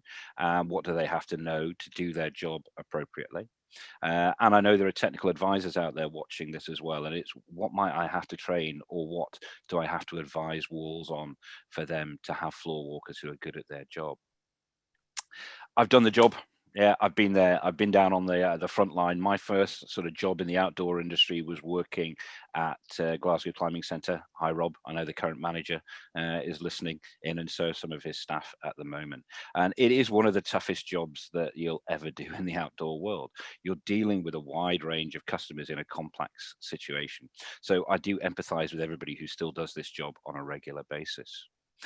Since then, I've been on this big journey, and now I'm an NGB provider working on all the climbing awards, including the coaching. I give a technical advice to climbing walls, and I work for national centres on MCI and WMCI trainings.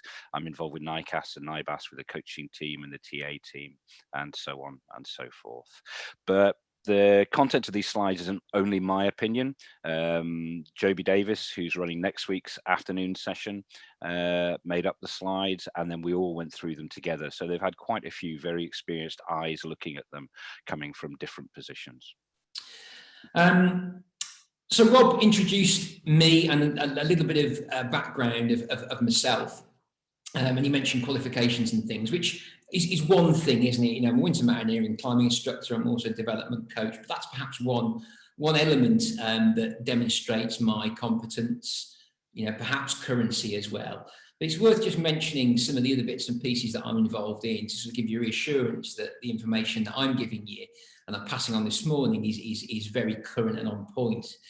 And I suppose, you know, tracking back my history of being involved with climbing walls, initially I was an experienced climbing wall user, hopefully not one of the folks that we were talking about a little bit earlier, but an experienced wall user back to the days of the Foundry, the Rock Face, and Undercover Rock in the first instance. And I became a mountaineering or MIA not long after walls sort of started becoming far more popular in the UK. And to that end, qualifications developed, didn't they? So things like mountain trainings, climbing wall instructor, which is a relatively contemporary award, the climbing wall development instructor, and of course the coaching scheme, which is the most contemporary of the lot. And I'm involved in delivering, and always have been involved in delivering all of those schemes. I work very closely with NICAS, so the ABC Training Trust, and I'm on their coach development team, and I'm also one of their technical experts. I work with an abundance of climbing facilities at the UK. I totted my figures up earlier on, and certainly at the moment we've got about 70 facilities that we deal with on a relatively regular basis. And it's worth mentioning, just to kind of support my experience that I'm bringing to you this morning, that it isn't just the big facilities that we deal with. We deal with things across the whole spectrum, from the biggest and busiest facilities in the UK through to very, very small facilities in schools and leisure centres. So I'm definitely bringing to you that whole kind of breadth and depth of experience. It isn't just about large commercial centres. This is about everything in between, the three-line school wall that's 5 metres high through to the climbing centres that are getting 1,500 people footfall a day in their busy seasons. It's also worth mentioning, I work with a number of legal firms too, dealing with, unfortunately, when things go wrong. And certainly from a technical expert's point of view, I think that experience is important as well. So I can share with you, and I can share with facilities and owners and managers and staff and climbing centres what actually happens if things do go wrong, and what's the journey that folks will take. And that also kind of crosses over to dealing with the follow-up of incidents, which, you know, let's be honest, incidents will and incidents do happen. So having that insight and background is kind of important too. So that's a little bit about me. Moving on to my next slide. So the Floorwalker. Pete delivered, you know, a really insightful, useful presentation this morning, specifically around the soft skills that we need to think about having, developing and practicing in order to be an effective floor walker. What I'm going to talk about this afternoon is the other side of the beast, really, the hard skills. So what is it that folks are going to need to be able to do practically? What are they going to need to have practiced? And I'd say, I'd add on to that, practiced recently, which has got particular reference with, you know, our 3-month break that we've just had. And linking into that, then what's the knowledge that they're going to need to have? And that might be very kind of obviously and specifically about possible situations and solutions that are being practiced at that facility. But that also might be a sort of far wider, a broader area, such as people's behaviours, people's reactions, etc. What we're not going to really talk about today, and it's, you know, this is perhaps the trickiest thing to nurture in folks, are the judgment skills. So if we think about, you know, Peter's chatted about the soft side of things, we're going to talk about the harder side of things and then the background knowledge. The bit that glues them all together is the judgment call, and the judgment that folks use in order to make those decisions about how they're going to deal with a particular situation. And the little example that we had before the break there was, you know, making a decision on the quality and appropriateness of someone's belay skills. It's quite a big judgment call, isn't it? Making that decision. Is someone belaying? Is it undesirable or is it unsafe? And there's some terminology we'll kind of throw into the mix with that a little bit later on, which I think you'll all find quite helpful. And judgment is a tricky thing to train, isn't it? It's not something that we can just put people on a course to learn to do. We can't just give them a PowerPoint presentation. It's certainly way beyond the scope of what we can look at this morning. And it's going to come down to experience. It's going to come down to experience, the right experience, mentoring and training. And depending on the facility that I'm dealing with, and I'm sure we've got a whole range of staff from a whole range of facilities in our webinar today, I will allow, I guess, through operating procedures and risk management materials, differing levels of judgment to be able to manifest themselves on the floor of the climbing wall, depending on the experience of the staff that I'm dealing with. So a little bit more on that as we move on this morning. Okay. So that's the subject matter for this afternoon. We live in a COVID world. We're in a pandemic society. Everything we're going to have to do in climbing walls at the moment is under that background of the pandemic. Initially, return to climbing will be heavily affected by that. We're going to have to consider things like distancing and PPE. Longer term, there are indications that society may not be completely COVID-free, but we don't know yet what societal norms or behaviours we're all going to have to adhere to, owing to the ongoing possibility of infection. But in short, gravity trumps COVID. Although we have to put mitigation in place to ensure that we can all deal with our usual floor walking situations, the immediate hazard of an imminent fall and somebody hitting the ground should probably be prioritized over the potentially smaller risk of what's still a great hazard, coronavirus. So through training, we're going to have to go further than perhaps we had before and ensure that not only do we have practical responses to any interactions, incidents, near misses or full-on rescues that we have to deal with, which are going to be COVID compliant. And that's quite a big deal for us all at the moment. You're also going to have to think about individual staff members.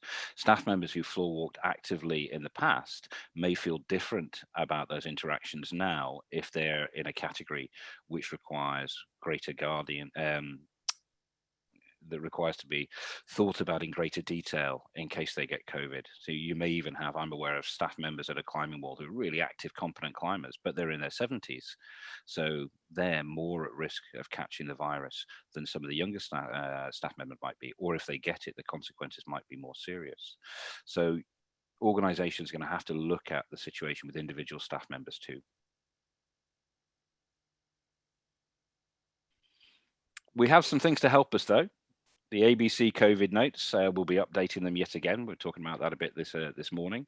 The ABC TT, who run NICAS and NIBAS, their group supervision guidance, which I help write, that's out there to help you. You always have to go to your current .gov guidance, and that's different amongst the home nations. It's going to be slightly different for England, for Scotland, for Wales, for Northern Ireland, and for the Republic of Ireland. So that's a good place to go. And that's all going to influence how you run your own staff training and update your teams before they go back to work if you're a manager. And if you are a staff member, you should make sure that before you return to work, what guidance have you had about what's going to change? Are you happy with it? Have all the questions you want to ask been answered for you? It's going to be different if you run a small bouldering facility, exactly what that all looks like compared to a large public facility with all types of climbing, auto belays, speed climbing, and lead climbing. Every centre is going to have to make its own risk assessment. That's the way it works.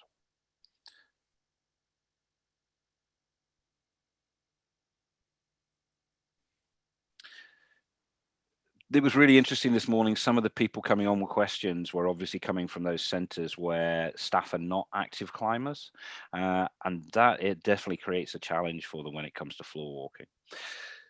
Floor walking in general is a job where you're going to have people interacting with climbers of a vast range of experience, and as such, it helps if your floor walkers are not only climbers but experienced climbers who are used to all the different aspects of the climbing world.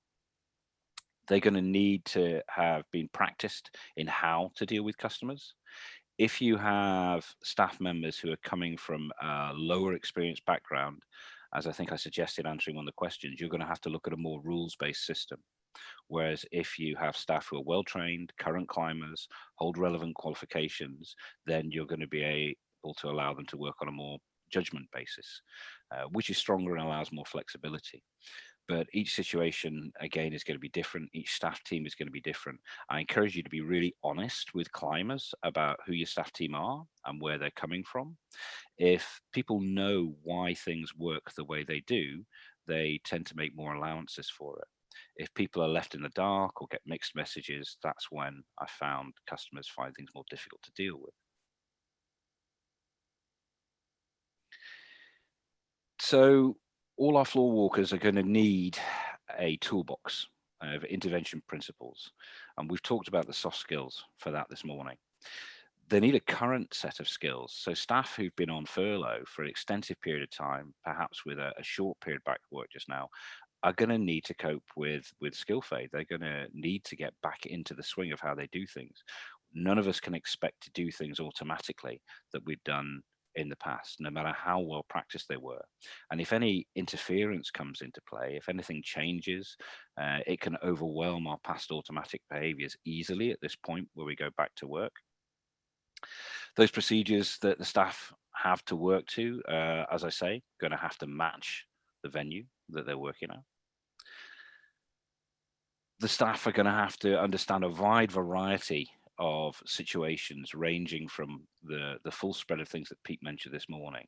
Are we just interacting with the customer on a sociable basis, which is a really good thing to do to build a community feel in a wall? Are we curious about something that we don't understand with the customers? Are we looking at a potential near miss?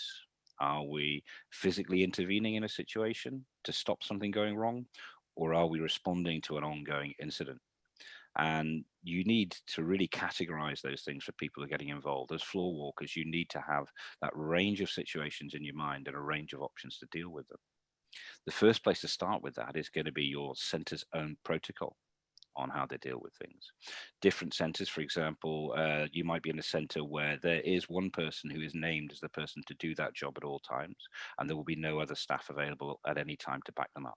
So does your center require this to be a solo response? One staff member is going to have to deal with everything?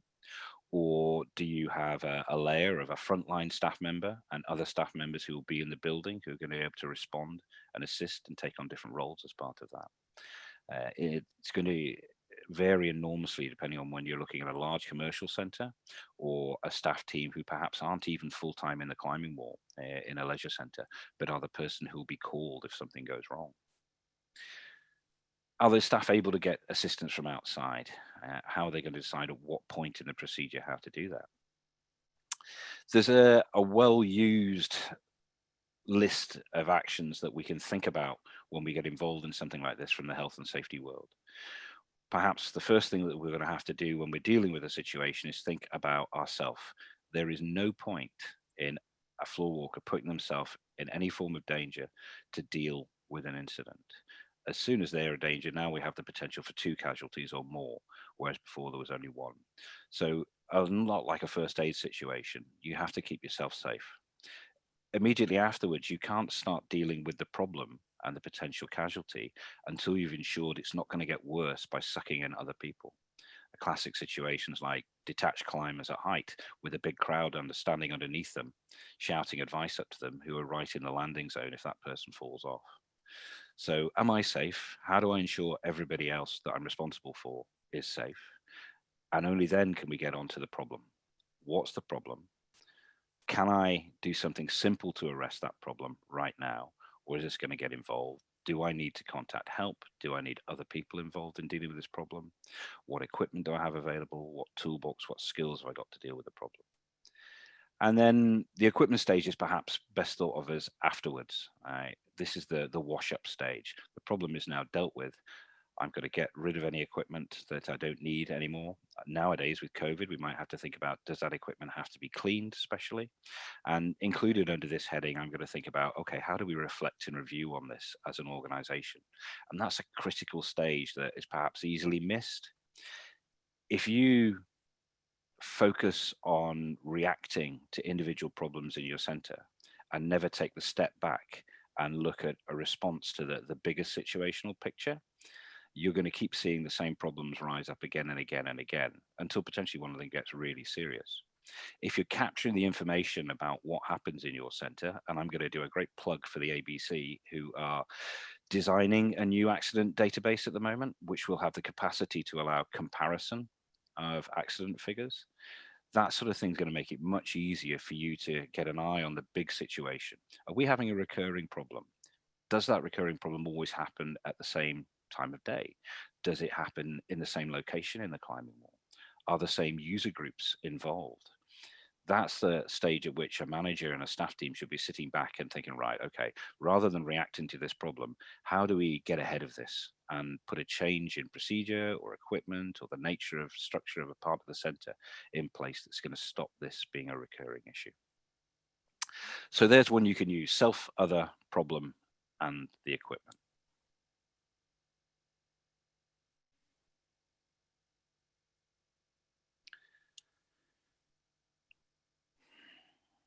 I'll just let you read through those. For some of you, those are not going to happen in your center. Bouldering wall is going to be different to a rope center. Some of you have a great deal of control over who comes into your center. Some of you are open to the general public. Some of you might be dealing with visitors to a tourist-based area. Some of you might have a set of regulars who don't change very much.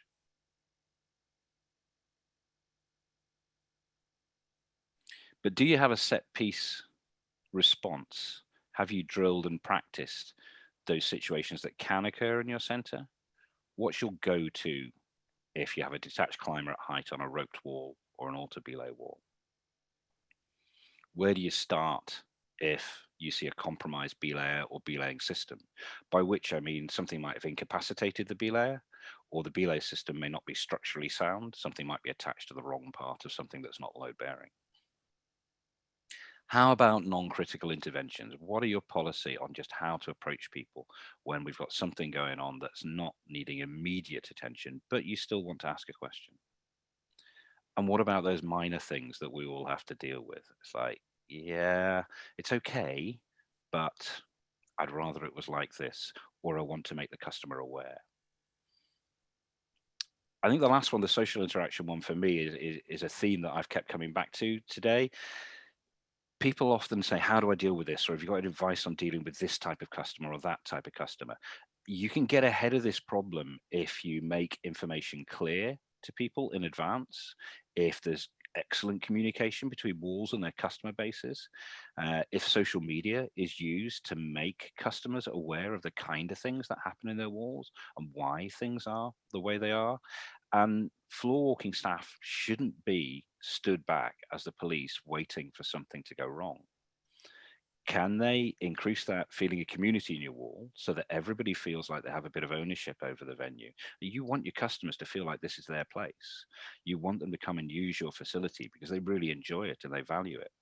And if your staff make that connection, if they have social interaction with the client customers, if they ask them if they're enjoying a particular route, if they give them a bit of beta on a problem every now and then, you can make the whole place a lot friendlier and therefore easier to manage.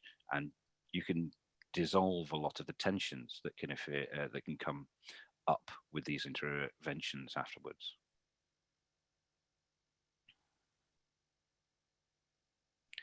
Wow. The world's complicated. When I first started climbing a climbing wall, yeah, Black Diamond ATC, that was it. You still saw quite a few beta breaks or stiff plates. Everybody who led had an 11mm rope, and life was so simple. Nowadays, the vast range of equipment, belaying devices that are coming out there make it really difficult to know everything. And yeah, the internet is also our friend. Having a phone handy just to look up exactly how something should work is something I still do, given that I've been working with and in climbing walls now for over 25 years. So here we try to put some categories of knowledge down for people to think about when they're going to take on a floor walking role. How familiar am I with a range of belaying devices? Or am I in a wall where the staff aren't really climbers and I'm going to have to go rule-based and say, okay, we would like everybody to use this type of device and we don't feel that's unreasonable to ask because it's in common use in the climbing world. You have walls now, so Singapore, for example, has required climbing wall users to use assisted braking devices. We haven't gone down that line yet in the UK, and there's a huge debate to be had about whether you believe that would make things better or not. But knowledge of a wide range of belay devices is a great sort of staff training time for your team. Getting them familiar with the fact that we have 3 different classes of devices. We have purely manual devices like plates. We have assisted braking devices that function might be reliant on mechanics, moving parts like a gree-gree, or might be more based on the geometry, the shape of the device, like a Black Diamond Pilot, for example. But of course, the device itself interacts with the rope, and rope diameters are not constant now. Triple rated ropes are getting skinnier and skinnier. Do we understand that many of our devices have a sweet spot, a range of diameters with which they give 3-star performance, and a range of diameters in which they don't work so well, perhaps only 2-star performance? Do our staff know where to get that information when they need it? It's written on some of the belay devices. What about carabiner shape? The difference in the back bar shape between a round bar carabiner and an I-beam type carabiner with cutaways can alter the performance of particularly geometry-based assisted braking devices. So being able to go online and see what type of carabiner it was designed to be used with might be important to us. Often our customers might not be aware of this, or they might have bought a device secondhand or separately from the carabiner. And when things begin reaching the limit of their performance, then other factors like the position the belayer stood in, the weight of their partner, those things will start to have a bigger effect where we reach the edge of what's possible. Belaying fundamentals are pretty clear. It's widely accepted that if somebody has a hand on the dead rope and that dead rope is held in the correct place for the device, then it's going to work. But exactly how the rope is held can vary a little bit when taking in and paying out. And I'll jump up to belaying styles there. I like this phrase: is what I'm seeing as a floor walker different from what I do and teach, or is it dangerous? Just because it's different, it doesn't automatically mean it's dangerous. And in particular here, I'm thinking about things like the fact that the Germans teach belaying differently from the way the British do, but it's still really effective. Done well, a wide variety of techniques will be effective and will work. If you live in a university city and work in a roped wall, you will probably see a lot of overseas visitors using belaying techniques that are not what we would see taught as standard in British climbing walls. But they work if they're done properly. Do you understand what properly is? Are you familiar with the German and sort of Central European style of shuffling the rope when taking in? Are you familiar with the fact that the Americans teach a system that they call P-bus and how that works? There are videos available on these online. They're not great secrets, but your wall will have to set a standard, the organization you're managing or working for, and decide what is acceptable and why. If your staff are experienced enough and been trained well enough to recognize the different styles, then they can take it back to the fundamentals and decide if it's been done well enough to be acceptable. Or are you going to be more rules-based and say, we require people to belay like this because we don't have the room to allow those judgments to take place in our organization? That's a management decision, not one that can be made outside of your organization. And then the other big knowledge block, of course, comes back to those intervention principles, the technical side and the soft skills side. What are our bottom lines? Do we use something like safe others problem and equipment? Have we drilled that? Do our staff know automatically where to go to get the right equipment and exactly how our organization wants them to get involved in these physical solutions?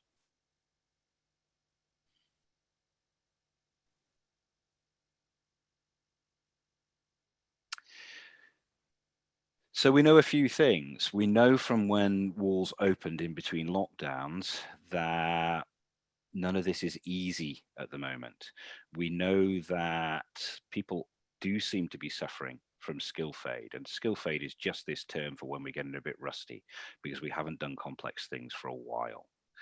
And it is really interesting. I've come up against some backlash on social media with very experienced climbers feeling that this doesn't apply to them. But as somebody pointed out in the chat from this morning, we have figures now that show that accidents are happening to experienced people, not just novices. It's very easy for an experienced climber to drop the ball. It's even easier just now, after a break from climbing, than it has been at any time before. Someone else asked about Rob, who mentioned the lemon theory this morning, and the lemon accident theory is just this idea that accidents are often multifactorial. They happen because of a whole raft of things. You get a whole load of things going on, and together they line up in a row. And just like the lemons on a fruit machine, they give you the jackpot. Only in our case, the jackpot is an accident. So I often give the example in a climbing wall. If you have two groups from inner city housing estates in Glasgow that don't get on well together in the same climbing wall, giving each other the eye across the floor, and the music's really loud, making communication really hard, and everybody involves a novice, and it reaches 5:30 and everybody comes out of work and suddenly the wall gets a lot busier, and you have a particularly rowdy group member who's just not towing the line. On its own, any one of these individual problems is something we could deal with and probably will do quite quickly. But if you let them slide and you let them mount up, now we're beginning to get all our lemons in a row, and something's going to slip through the cracks. Something's going to become a big problem. So one of the things I kind of talk to staff about is if you start seeing a lemon or two appearing, try and sweeten them as you go along. Try and deal with them as they happen. Don't let them all mount up and create a situation that you really didn't want to happen. In the same manner with skill fade, you get really experienced staff members, climbers coming in, and those climbers have been climbing for donkey's years. They've been belaying, and even if they've caught lots of falls, if several things change, if they get distractions or differences that they're not used to, they're less likely to replicate those good autonomous behaviors like holding a fall. So if they climb with a different partner who's a bit heavier, if somebody brings along a new skinny rope which is dry treated, if they borrow their friend's belay device, which operates slightly differently from how they used to, if it's particularly noisy, if the layout of the climbing wall has changed, if they then choose to push their grade really quickly and add difficulty to the equation, you start getting the potential for a number of lemons mounting up, and those in a skill fade environment when we're out of practice increase the chance of a problem for even the most experienced climber. And we know from unfortunate accident statistics when walls opened up between lockdowns that we did seem to get a raft of accidents. We don't know if it's causal or not. We can't prove that, but it's certainly a possibility. So I'm going to leave that one out there with you as floor walkers and as managers to think, how do I communicate that to my customers in a friendly way? How do I spot the differences that might become a problem for them?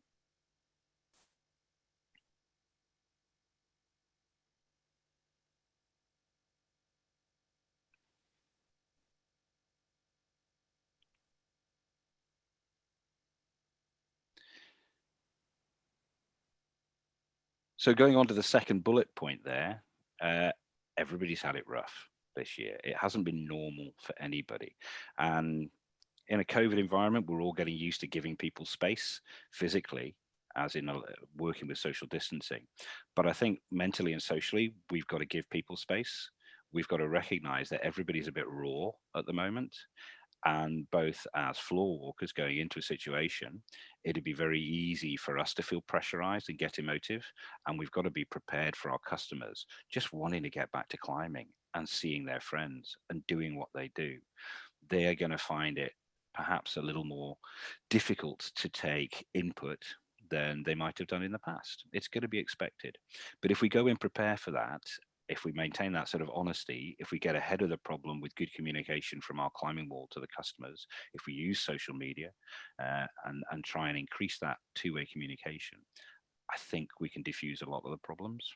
If you ignore it and you expect life to be as it was before, I think you shouldn't be surprised if people are a little bit defensive.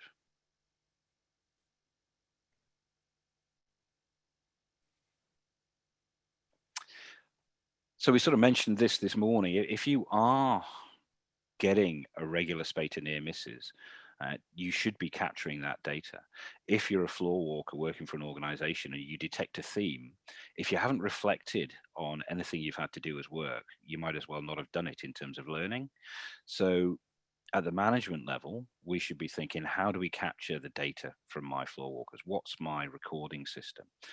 Do I have a near miss, an intervention, a multi-level kind of way of capturing information? Am I differentiating between minor things where the staff have just gone and had a word, but still getting the information on what it was they've spoken about? Some walls, I know certainly in the past, have only focused on the full-blown accidents, and they've only been recording information at the top end when the worst has happened. I think that we can be a bit more subtle than that. We should know if there's a whole raft of issues. Are we getting a whole load of Chinese equipment with no creditable markings on them to say that they're safe to use coming into the center? Okay, if so, that sounds like it's a good time to launch a wee social media campaign to make people aware of the dangers with this. Do we see a repeated accident curve where on a Tuesday evening when we've got multiple groups in? Right, how do we manage that situation? Can we control our space better? Can we spread things out a bit more? If you don't capture the data from your staff, from the floor walkers, and if the floor walkers don't talk about their experiences, you won't get improvement. So as well as the data, I think floor walkers have got to go into that culture that they have in the aviation and the medicine world, where it's not a blame culture, where information is well shared. If you're involved in an incident, I have this in my own work, I teach climbing and mountaineering outdoors year round, and I have a pool of peers who I always share that information with if something interesting happens. And if I think I could have done better, I'll put my hands up to it. But it is a pretty blame-free culture, and that lets us learn the lessons much more effectively. So the aviation world, you are required to report mistakes that you make. But if you do, then it reduces any chance of there being comeback on you. If you don't share the information about near misses, now it begins to look like you've got something to hide. I'm not saying you need to go that far in your climbing wall, but as management teams and as floor walkers, you should be thinking, what's our sharing mechanism? How do I chat about the conversation that was really difficult that I had last Thursday night with that very experienced older climber? What can I learn from that? What can I pass on to my peers? What does the management want us to do when we come back up against that situation in the future? So it's not just accident reporting. It's not even just near miss reporting. It's kind of excellent capture of all the information that's going on.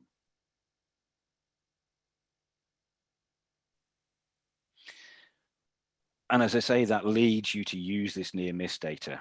There's absolutely no point in training your staff to deal with a lead climber who's been struck by a meteorite at the end of a traverse over shark-infested waters if that kind of thing never happens in your centre. What are our issues, and what's the appropriate method for my staff to deal with those issues in our setup and centre? That means there's no one-size-fits-all approach, but things like ABC guidance, things like workshops on rescues and things that run between technical advisors, getting technical advice when maybe you haven't had it before, bringing in an outside opinion. Sometimes I've been asked to do top-down safety reviews of climbing walls just to have an external pair of eyes looking over what walls do and how they do it. Be a bit more outward looking and less inward looking. That can help you do an even better job than you have in the past. I'm going to kind of wrap that one up there, but hopefully that's given you a list of things to think about. What are those skill sets that my floor walkers need if I'm a manager? As a floor walker, do I know how to approach people and how to get involved in those different levels of seriousness? What are floor walkers' knowledge bases like? Am I familiar with a range of styles of belaying and what they look like when they're done well or not so well? Do I have soft skills? Do I need to get better at just chatting to people? That doesn't mean you've got to change your personality, but you might want to think about what else you can do. How wide a range of equipment am I familiar with? Where do I find out information if I'm not familiar with a particular device? There's a whole load of things to think about. As you've said in some of the questions, some of you are dealing with staff teams who are low skill. Okay, what's my one size fits all rules based approach to running an appropriate climbing environment? Whereas some of you have a really skilled staff team or are really skilled climbers who've been doing this for quite some time. Some of you are really geeky and into the kit and know it really well. How can you share that with your peers? All we wanted to do this afternoon was give you that sort of list of things that you can think about and questions that you can ask yourself. Right, I'm going to open that one back up now to Rob. You out there, Rob? I'm going to make sure that I'm not muted this time is what I'm going to do. Yeah, brilliant. Thank you very much for that, Al. Loads of really good information in there. Not many questions coming through. You've all gone quiet on me for some reason. I'm hoping that you're all sitting there furiously typing for me. So while we're waiting on a couple of questions coming through, no, I think it's a really interesting one. We touched on it this morning, and Al definitely touched on it just now. Like the knowledge difference between floor walkers, staff, and the customers that come in. A floor walker might not know all the information, but like we discussed this morning, and Al touched on here, like having centre policies that the floor walkers can go back to is a really important one. And there was a question that came in this morning about experienced parents coming in and letting their older children, 14 to 17-year-olds, using hangboards and campus boards. And obviously, like floor walkers, they don't need to know the in-depth training possibilities that are on a fingerboard or a campus board, or what the injury potential is for a kid. They don't need to know all that information. All they need to know is that the centre has a policy on this, and they just need to follow the policy. Your opinions on that will vary, and it needs a level of experience to be able to do anything on a campus board or a fingerboard. So yeah, again, I think it's just an important one that climbing walls have policies on these things, and while a floor walker looks at a situation and we go through those four things, having a policy or a statement to go with when you go and have these conversations is a really important one. Hey, I'll come in, Rob. I'm starting to see some questions coming through there. Yeah. So I'll start off on answering some of those. What's the line between intervention and distraction? Again, I think you have to be very careful, as you mentioned this morning, Rob, about exactly when you choose to intervene in a situation. Is this a situation where I need to get hands-on right now and do something to prevent an imminent disaster? In which case, time to go steaming in. is this a situation where I want to make comments or ask questions after it's happened?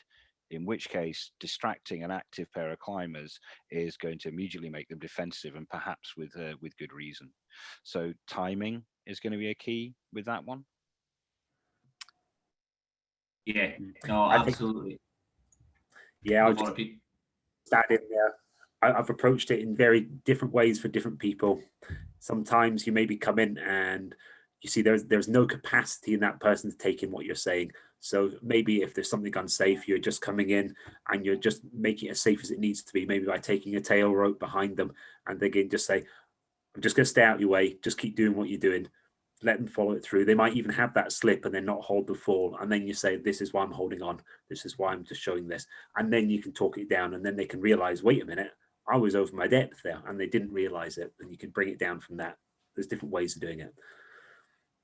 Yeah, I choose your battles as a floor walker as well. Is it something I would like this person to know, but I know how that's going to go down, and I know I've been on at them the last couple of weeks? Do I need to kind of give this one some cool down time, or is this something that I feel is serious enough? I've got to say something today. People will feel pressured when they're approached, and that immediate time when you first approach them is perhaps the kind of the worst, where they're most defensive. Saying something just to diffuse the situation and bring them down a bit, starting with a friendly remark and a question often works better than jumping straight in with a rule or an accusation. Some people even look at the language they use and try to depersonalize things. If we say you did this and you did that, rather than these are the guidelines, this is what I observed, the moment you make it personal, people start getting more defensive again. Yeah. Pick one. So there was a question here. How would you approach a staff group of very varied skill levels? And I'm assuming that question's how would you approach sort of training for your different levels of staff in the building? And you're not criticizing your staff when they're actually going climbing, but yeah, like if you've got a staff group that is of very different skill levels, how would you approach kind of giving them training on the hard skills or the soft skills in this Sure. environment? I mean, I think this isn't unusual. Somebody else has mentioned using one of the other comments, using receptionists, giving training to receptionists. I think one thing you've got to do is give everybody a clear role so that the staff members understand what's expected of them at their level, and then differentiate the training for them. I mean, as a climbing coach, most of us will kind of think about the idea that coaching and training for everybody is different. So it's got to be keyed into that person's experience level and what you expect them to do. They need to know that, you need to know that. After that, staff can get a lot of understanding of their own behaviors out of teaching each other. So if I have more experienced staff members, how can I get them involved in passing on their experience to the less experienced staff members? And then both sides begin to benefit. Of course, you're going to have to keep an overarching eye on the whole thing and make sure it's going in the direction you want it to, and put some limits on how far people go. But those are my first thoughts in terms of that question. Yeah, I'd back that up.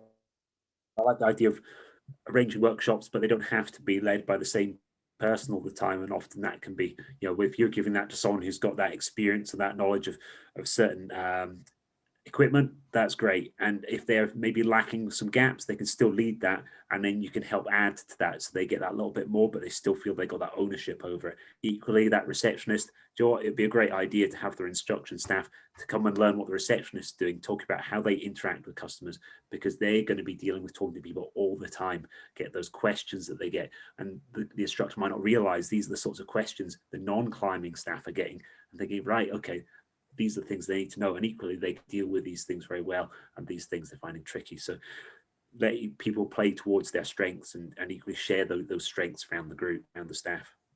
Yeah, exactly. Like if you've got a staff group that's got various skill levels, then some of them are going to be really skilled up on sport climbing. They're going to know a grigri inside and out. They know the safe ways to do it. They know the unsafe ways to do it. Whereas someone might be a really hardcore into their training, and they know how to use a fingerboard, and the person at sport climbing might not. So it's, yeah, being able to change who provides the training as well, and using that skill level within your staff group to teach everybody else within that, kind of grow the knowledge from within. No, a really good point.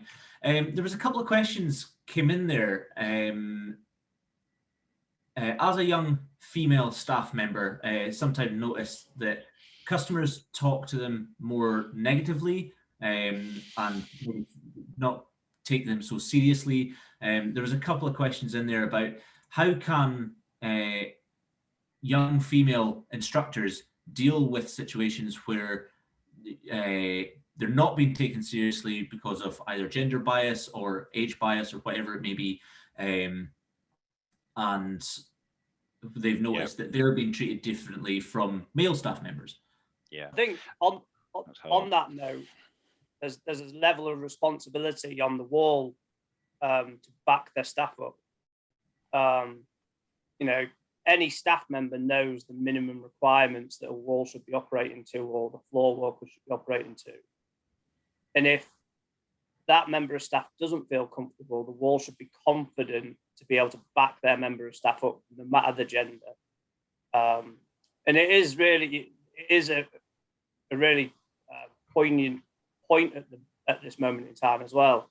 But you've got to, you know, as a female working climber, you've got to be confident in your decisions as well. Be confident to stand by your decisions, and that with the wall backing you up would be that's how it should be.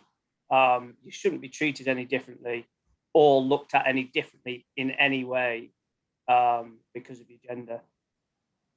Al? Yeah, I totally agree, Scott. And it's really hard. I mean, you look at the panel here. Here we are, a bunch of slightly older white guys. I've got a beard. Yeah, we're that kind of classic, not very representative example, unfortunately. And hopefully we're all working to kind of change that slowly but surely. I wholly agree. Like, the wall has to have confidence in what it's asking staff to do so that it can back them to the hilt. I often encourage walls to talk to staff in terms of, as long as you never lose your temper, always remain polite, and are doing everything with the best interest of everybody involved, we will always back you 100% to the hilt.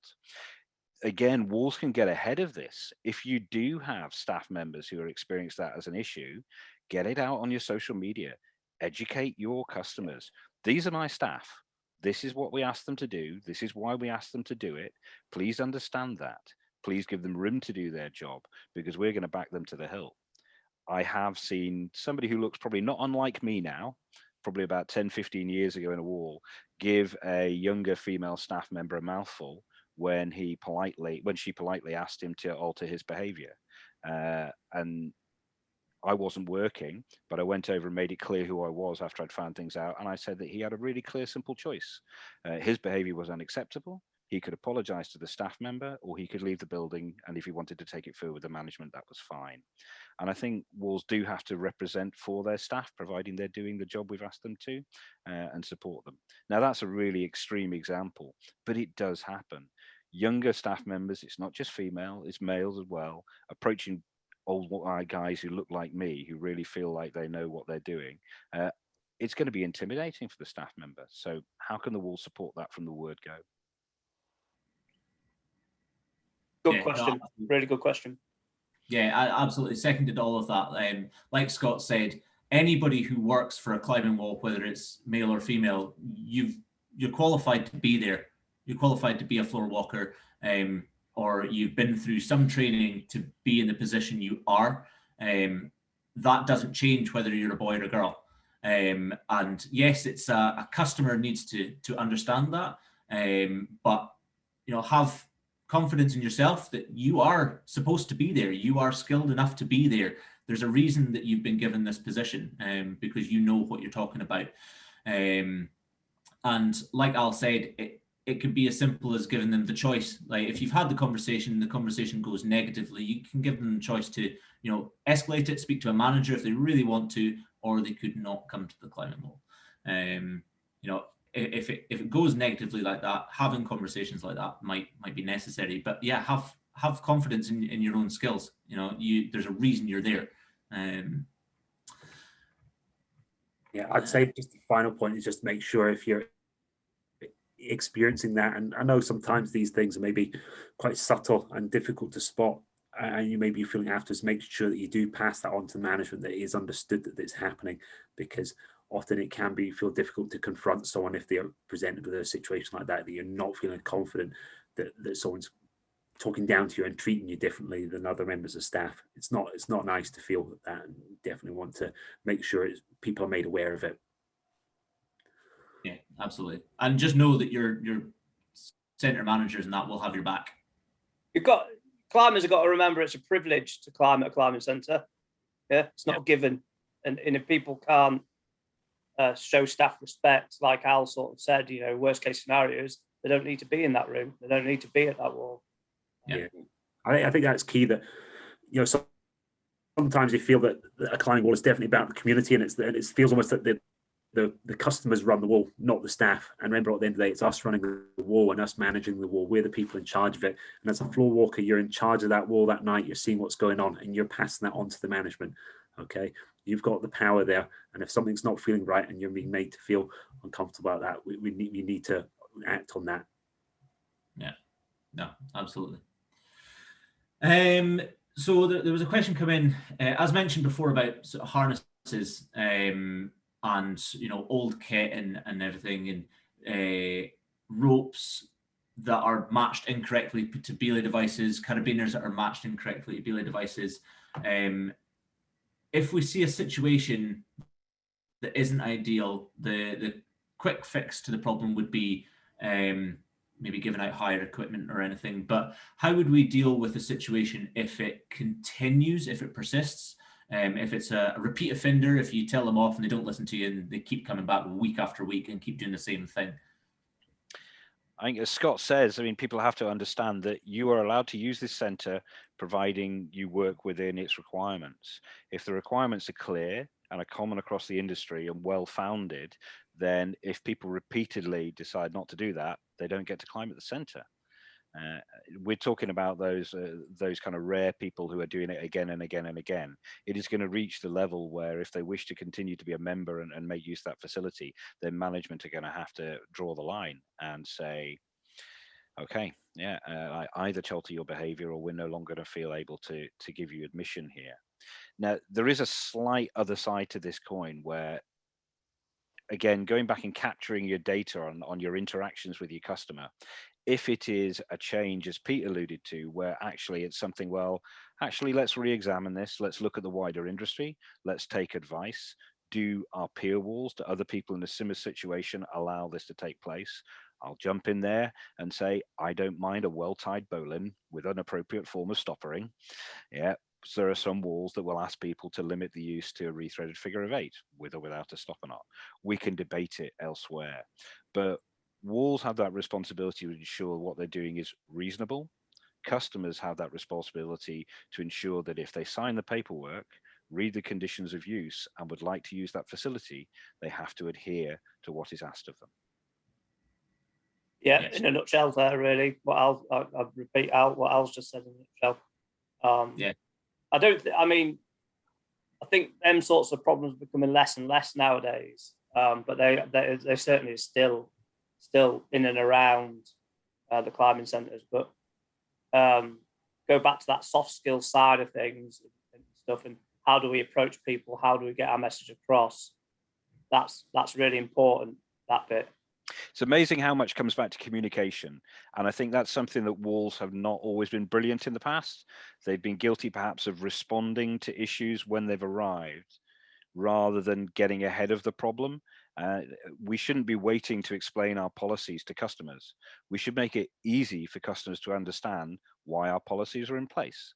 And we can be a bit more proactive in the wall industry in doing that. Some walls are better than others. But yeah, if we want the staff to behave appropriately, the customers to behave appropriately to staff of different genders, we should let them know clearly that that's our policy. If we want them to adhere to use of certain techniques, we can do our Technical Tuesday top tip. This is why we ask you to do it this way. Let's get ahead of those problems and let people know and improve communication between the walls and the customer base. Yeah, for sure. I've lost the question now. Yeah, kind of on that, there was a comment specifically mentioning the kind of bowlines, figure eights, people shuffling their hands on the rope using friction devices. Like those are the intricate details where, you know, if it's done right, if a bowline's tied correctly, it's just as safe as a figure of eight. If a figure of eight's tied correctly, it's just as safe as a bowline. You can go round and round in this all day with customers, but all that matters is that your centre has a policy. The floor walkers are there to enforce the policy, and like Scott said, it's a privilege to come in that climbing wall. If you sign that bit of paper, then you have to abide by those policies. And floor walkers just need to be a little bit confident in putting that across. Like, I understand that you've got your arguments and your views on this, but this is our centre's views, and you have to follow this because this is what you signed.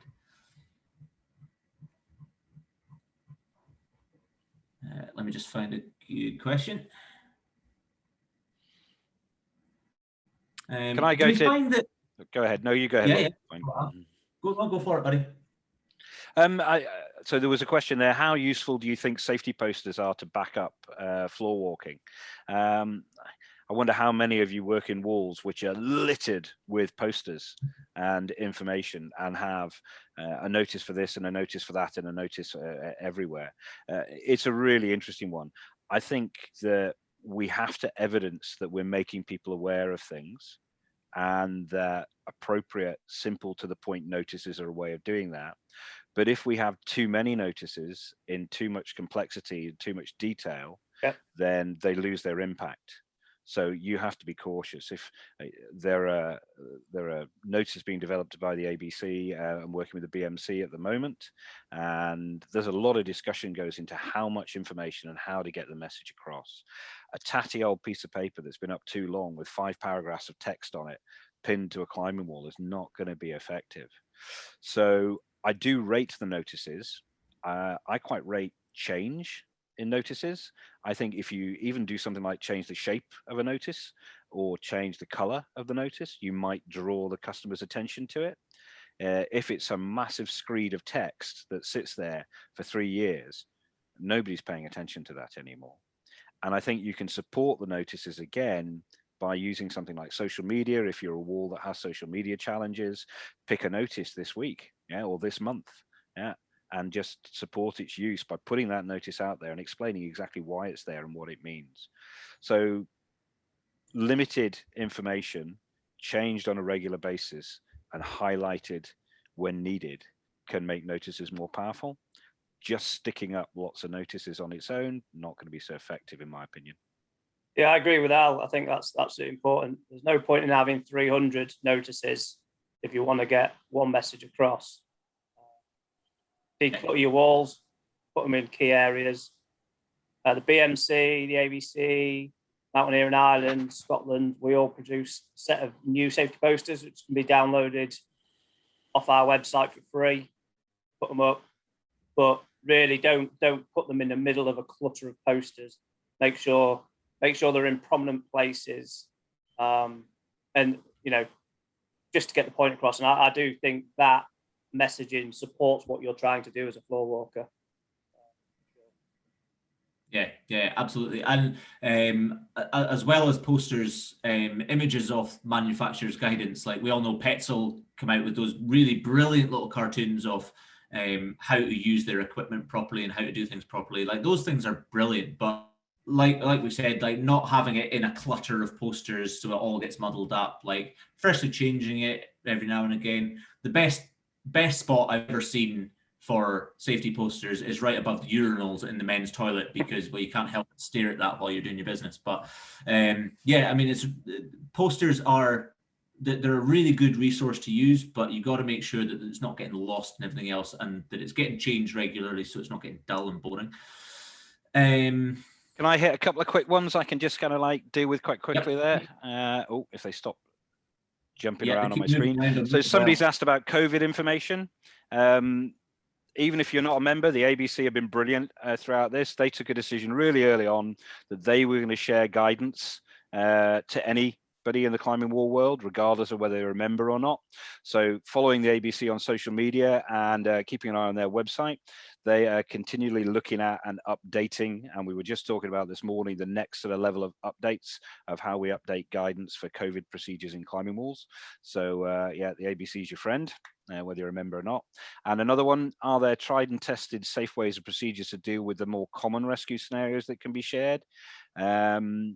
There is work being done on that. Again, because the Association of British Climbing Centres is about safety, is about supporting members and walls, they've been looking at producing a sort of a common syllabus or a common series of workshops that would make that knowledge available to everyone. Pete, am I right in saying that? You know more about that one than me?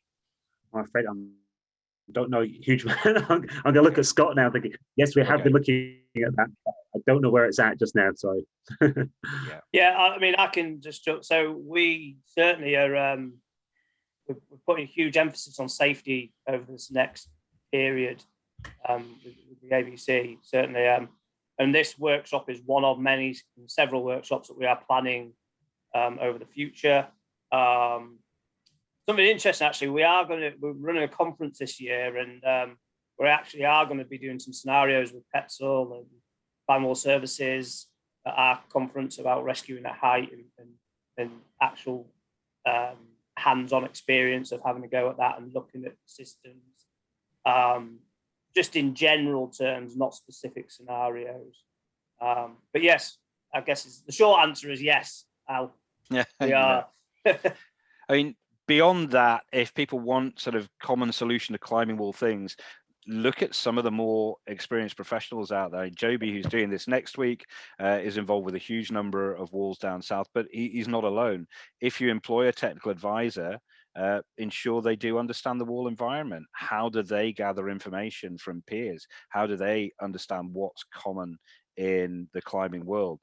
Again, I mean, this is a large enough part of my business that I share information with a pool of other people who I know do a lot of technical advice in the climbing wall. And if I don't know the answer, I've got a peer group I can go and say, hey, so can I just check I'm on the right page with this one? This is what I recommend to people to do. So it is a fairly specialist world. You wouldn't get your neighbor who dabbles in wiring plugs around to do the heavy electrics in your building. If you want advice, go to somebody who you know has a proven track record in that area. Or if you have somebody you use, it's not unreasonable to ask them, yeah, when was the last time you updated your knowledge about what the common rescues are that you teach us? And that's a glove thrown down to technical advisors who are online just now. Don't stand still, guys. We can't do it. We need to be looking for ways to share knowledge and continually asking ourselves, why do we do what we do, and what do we teach, and is it appropriate? What do other people do? How can I keep moving forwards? Yeah, I think that's really important, Al. Actually, you should be challenging your TAs as well. You should be challenging them to, you're paying them to do a job. You want the best for your centre, so challenge them. Get as much information out of them as possible. Wealth of knowledge in their heads. Yeah, for sure. And it kind of brings around, there was a comment in here with various skill levels within your staff, kind of going back to that conversation. And this kind of includes TAs as well, I suppose. The idea that challenging the alpha, like Pete mentioned this morning, can be a difficult conversation. But if you're a floor walker and you don't recognize something as safe, you don't understand it, and it's something that a fellow staff member is doing, feel free to question and ask. And if you are the staff member being challenged, understand that it might be a gap in knowledge and it's a chance for a learning opportunity. It's not necessarily a negative thing. And I think this idea of, oh, I shouldn't challenge them because they're the alpha, I think that needs to be thrown out, because it's always an opportunity for us to learn from each other. And like you said, in terms of challenging your TAs to provide you with more information if it's something that you're not understanding, or to keep them on their toes. I'm sure Al appreciates me trying to keep him on his toes all the time. There's another question there that says, how would you make it clear to staff they set an example for the public even when not on shift? Yeah. It's actually that's quite a good question, because it probably happens more often that climbing centre staff don't necessarily follow the rules to the letter, and that's down. I think for me that would be down to the management system and the managers and ensuring that you've got to practice what you preach. You can't have it your own way. You've got to practice what you preach, and it is not reasonable for you to expect other people to do something you're not prepared to do yourself. So really is just take a look at make your staff take a look at themselves, what they've done wrong, and you've got to question. Management should be questioning them if they're not doing the right things. Yeah, no, absolutely. I was going to ask that very question as well, and I think it's actually quite a common thing. Staff members in climbing walls not really practicing what they preach a lot of the time. Like the perfect examples given there were dropping off the top of boulders. I think I see that from staff members across the country constantly. Not climbing down, same thing. Becoming a little bit lax with the COVID rules, that kind of thing. Like I think it's really easy to do, and staff members that feel very comfortable in the climbing wall, feel very comfortable with what they do. It's very easy for complacency to set in and bad behaviors to be coming out. And you need to be aware that you are at all times in that climbing wall setting an example. People look at you, even if you're not wearing that badge, people look at you as best practice. So it's important to be showing that best practice and showing the behaviors that your climbing wall expects from the customers. Go back to the word that I used before. It's a privilege, isn't it? Everything's a privilege. Privilege to have the job, privilege to climb there. Point that out, make it clear to staff. It's not just the customers, it's the staff. It's a privilege for them. They get free climbing. They get all these other benefits from working there. It's teaching on the NGVs. Go ahead, Pete.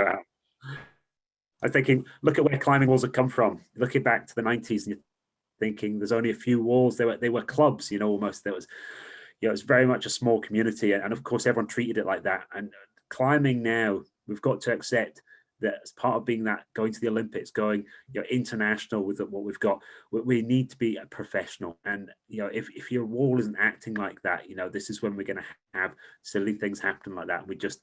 It's not going to be taken seriously enough. We need to present that professional image about what we do and how we move forward, and making sure our staff understand that. It's really important. Yeah.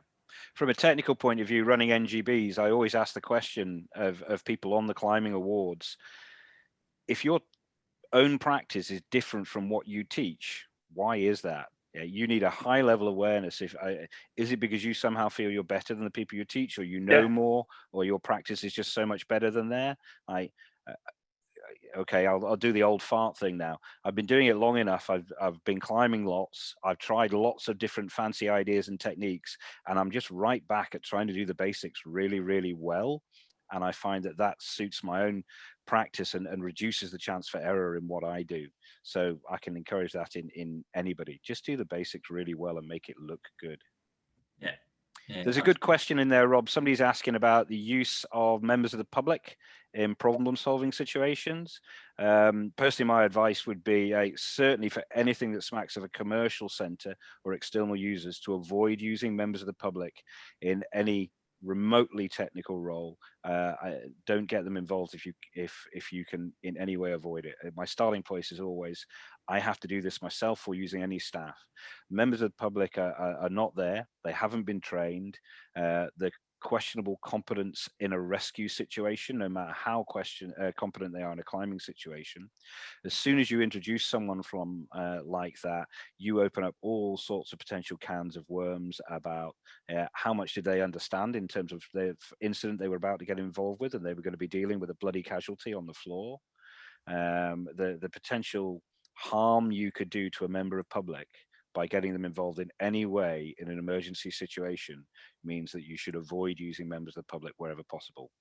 Perhaps the only caveat I would use to that is if you have a closed wall where there are members of a club, who have been trained and asked in some ways about that situation, then you're entering a different situation.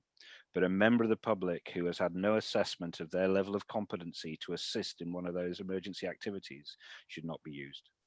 Yeah, that comes absolutely right, Al. Comes down to liability, who would be at fault, and then who made that decision to include that person. Just steer clear of it. Yeah. There was a good question came in, first-hand tips for overcoming the language barrier between climbers and staff, especially in cities that have massive student populations. This is a big issue. Climbers coming in, there might be a little bit of a language barrier, and if they're demonstrating behaviours that floorwalkers aren't used to, or dangerous behaviors, when you go and have those conversations, the language barrier can make things really blurry and really grey. So top tips for overcoming this. So on that, the ABC, we've been aware of this as an issue. It's come up a couple of board meetings. So our conditions of use and our acknowledgement of risk forms, when people come in, we are getting them translated, and they are going to be in several different languages, and we'll continue to update that. And I guess the flip side of it, actually demonstrating some on a mat or something, if they're doing something wrong, it'd be worth getting a member of staff over to demonstrate what's right and wrong, something along them lines, I would expect. And going to physical demonstrations is usually a really good way of doing it, and we can do literal with our hands and making sure that we can say, making those don't do this, and kind of this is good, really obvious things like that, even to the point that certainly working with people with hearing or sight impairments, having good way of talking stuff through as well can be really important. Certainly even a small grasp of some Makaton or something like that you can ask people that they can climb up to the top and things like that, can be really good to have those sort of things to hand. But again, turn it all into physical action and seeing can be a really good way to immediately come over that language barrier to start with. Sounds like an excellent staff training afternoon to me. Okay, let's talk about some common issues we see. How could you get across the problem to somebody you can't talk to? It's a typical coaching game I play, let's try teaching things without talking and see what effect it has and how much information we can get across. But yeah, if it's a recurring incident in your wall, let's train to it. Are there particular groups and nationalities we come across regularly? Okay, let's focus them. Do we need some set piece handouts, which we've got somebody to translate into Polish or French or German or whatever the common languages we come across are? But yeah, it's a great one to raise, and I think again, let's get ahead of it. Let's train to those demonstrations with minimal verbal interaction, and let's think about getting things translated into other languages. Yeah. Hey Rob, can I pop up on the gender one there again? Absolutely. Sorry, Scott, I've overridden you there. It's like there's enough kind of things going on the gender thing on the questions there that I think I want to make it clear that we're not just kind of blasting through this one and paying lip service to it. No. On a personal level, I think it's important that I represent and support female colleagues, peers, staff, trainees, candidates in every way. I don't think it is acceptable for me to ignore inappropriate behavior from other people, regardless of gender. I think I've got to step forward and represent that. It is an issue. You look at this panel, where is the female representation? Where is the other groups here? And we don't see them yet. The best I can hope to say is there is an increasing awareness of this at all levels in mountain training and with the ABC as well. Whatever individuals' opinions on equality versus equity, people are going out of their way now to try and bring people forward. I do a lot of work with MCIs of all genders and go out my way to try and bring them forward. I honestly don't know. I don't have a female peer in my peer group who works at a lot of the levels I do. That's not doing down the people I do. Some of the work I do, the outdoor work in particular, I do have female peers in those circles. But personally, I'm trying to support people forwards in those areas. Scott, you're kind of nodding a lot there as well. Yeah, the ABC, we've made a conscious effort to change our strategy to include diversity in that, and that's across all boards. So that that covers gender, that covers a wide spectrum of everything. It is very noticeable within the climbing industry. Like Al said, is look at this panel with white males, beers, and we are really trying to change that. The CEO of the ABCs is a female. We're actively trying to recruit people from different backgrounds onto our board at the moment, which is really important. But it's a challenge.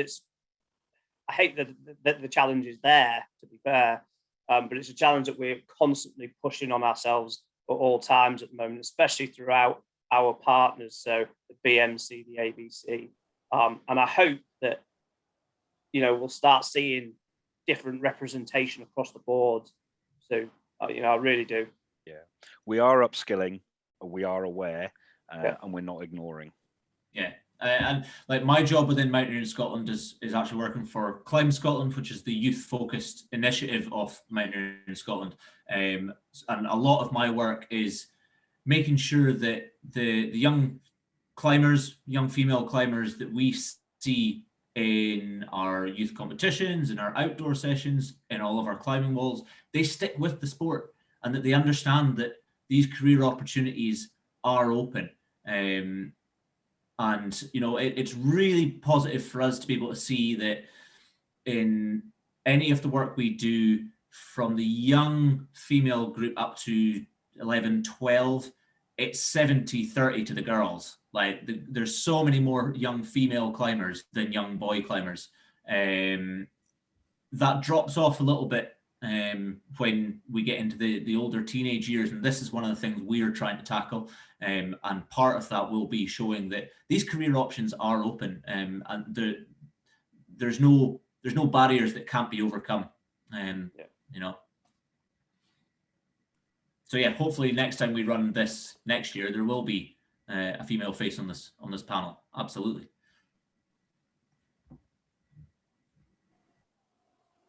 Kind of on that, there was an interesting comment came in, and I think it's important to remember that while we're speaking about gender bias and female floor walkers being treated differently from male floor walkers from members of the public, it does go the other way as well. And we as floor walkers need to be very, very aware that we need to treat all customers, regardless of their gender, equally in the way that we treat them, in the way that we handle conversations and go about conversations. That goes for gender bias, that goes for experience bias. It doesn't matter who the customer is, how old they are, how long they've been doing this, what gender they are. We need to be equal and fair in the way that we deal with these situations. Yeah, I mean, somebody raises that point about language and things there. I'm the first to admit that I am still learning. Yeah, I have a lot of history in terms of the language I use when I work. So I've got to overcome that now. And I think that's something else for wall management and staff teams and floor walkers to consider. What are the unconscious cues or words that you use that perhaps you could consider changing? There's been some really good diversity training going on at the moment. Yeah, seek it out and have a think. Just be more mindful of the language you use and how you react to different people. Yeah. Kind of interesting question that came in. It's something that we've not actually touched on yet, but it kind of follows a similar theme, I suppose. Is there clear guidance out there for working with people with different abilities or disabilities, whether it's intellectual or physical disabilities? Is there clear guidance out there for being able to work with these groups? How floor walkers can support these groups coming in, or how we deal with customers that are coming in with people with disabilities that might not be doing things as floor walkers would like to see. Is there any guidance out there? There's definitely some support panels. I mean, I know we're seeing what we've talked about in Scotland. There are individuals who are specialists in supporting and working with people with different abilities. So if a ward's got a particular situation that they are maybe speaking to the national governing body that relate to, whether that's BMC, Mountaineering Ireland or Mountaineering Scotland, and they will be able to pass you on to someone specifically who might have extra guidance and help. There are certainly a few clubs out there that they can approach. Generally, all these things, it's great about being positive and supporting these people, but equally it's about learning from them and understanding what they can do, what their restrictions are. So I would always say, go and sit down with that person in the cafe and talk to them. What can they do? What do they want to do? What's their aspirations?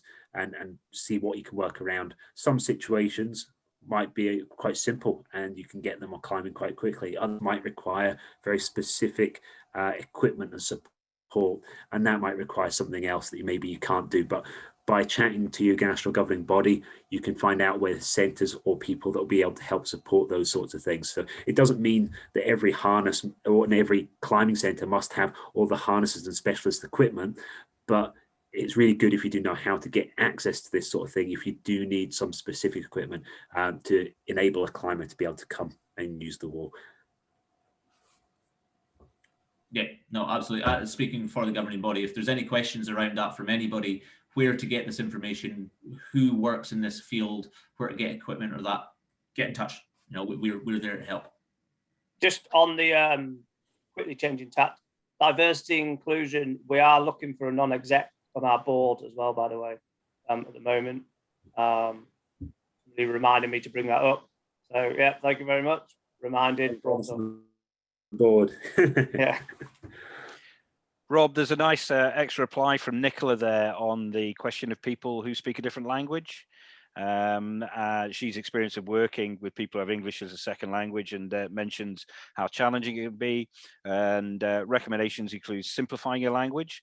Be very aware if you use jargon or things like abbreviations. Be very patient.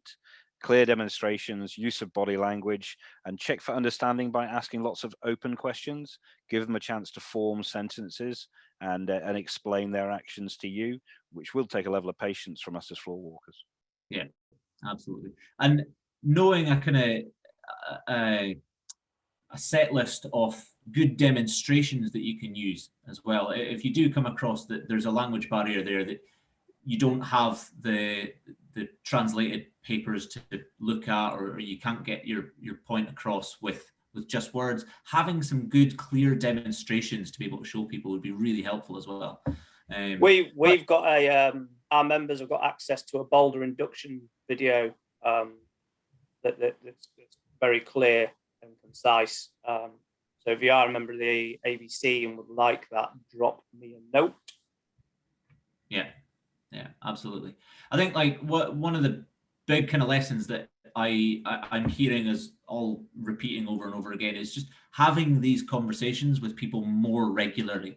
The more we have conversations with people, the more we're going to learn from different ways of doing things, the more we're going to learn the habits and the way to deal with certain things. Again, having conversations with the likes of us here, you know, having conversations with your TAs, having conversations with the governing body or ABC. You don't need to know the absolute in-depth of all of these skills, but it's really good if you start the learning process, and having these conversations with climbers, with other staff members, with us, will definitely help you be able to do your job. And knowing what your wall's policies are on certain things will just help you be able to have these conversations with customers. Was there any more questions in there that you guys would like to go through? Yeah, someone's just put one on that they were meant to put on. Oh, yeah.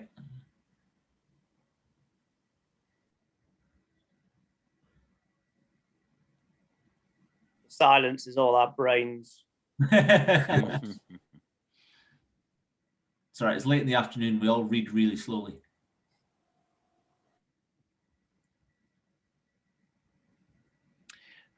Just a comment, Rob, you've the capability to give people a follow-up email to the talk. Yes. Is that correct? Yeah. So I've got a link from Paul Smith, who wrote the PDF with all the different lifespans of equipment, to a Facebook post. So if you can find somebody in your crew who is on Facebook, you'll be able to click on that, and in return for a like on his business Facebook page, you can have access to the PDF with the lifespans on it. So thanks to Paul for making that available.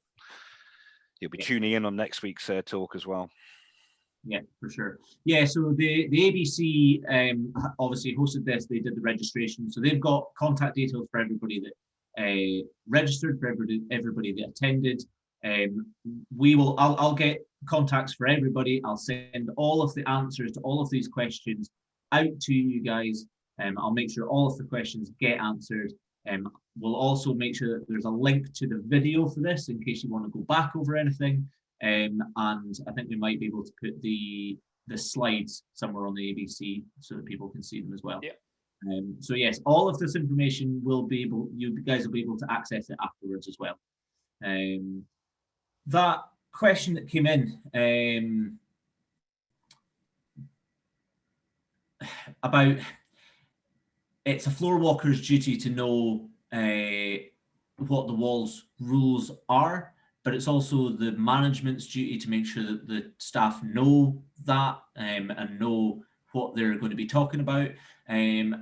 But it's really important that floor walkers know the policies of their centre and know what is right and what is wrong. So when you're having these conversations, but at the end of the day, if it's something that you don't recognise, if it's something that you're not comfortable with, a floor walker's job is to maintain safety in the centre. And if it's something that you're not comfortable with, if it's something that you don't recognise, then having that conversation and maybe escalating it to management or whatever is the best way forward. Yeah, and then it gives you an opportunity to do a little bit further learning, look again at your walls policies, make sure that you actually followed what you were supposed to be following. If there's any gaps in knowledge, do some research, look things up, learn. Yes, management need to be making sure that their floor walkers are kind of up to date with all this stuff. But everybody has sort of limitations, and it's okay to understand that you have limitations and pass it on to management and do some further learning yourself. I think it's okay not to know everything, because you don't know everything. Yeah. No one ever will. But I want to go back to one of Al's points. He was talking about staff training, and I think that's really important that you do that regularly, and not just with the technical advisor, but also as a peer group. I think that's really, really key to getting that knowledge to each other, passing on best practice, and making sure rules are being enforced. Staff training is so valuable. So even if it's before the centre opens, you've got an hour with all the staff in, get them in, get them refreshing, get them talking to each other, get different things out, like expand your knowledge base, and that's really, really, really important. Yeah, change the voices, like Pete said, change who's leading it. If it's a staff team, whose turn is it next week to get paid for a couple of hours to put together the next staff training workshop or the topic, or to choose something? How can you manage that in your wall environment? How can you get staff to take an active role in that training? And as Scott says, you cannot assume because you trained it once that's it, that it's gone in, that it's finished. It has to be revisited. It has to be reflected on. It needs time to bed in. You need to do it again. In coaching terms, it's like it needs repetition without repetition. You need to look at the same skills in different environments and contexts to really future-proof them and stress-proof them.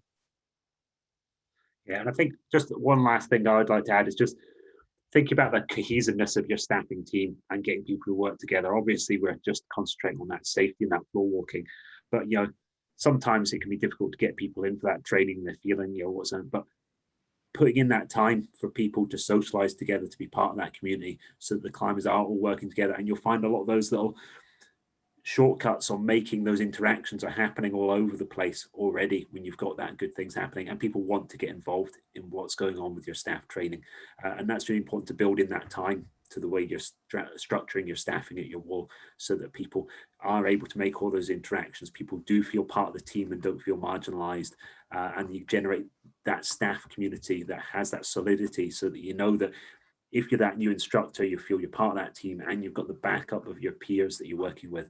It's really key, and it's really important that you feel safe and secure in what you're doing, and you feel that you've got that backup.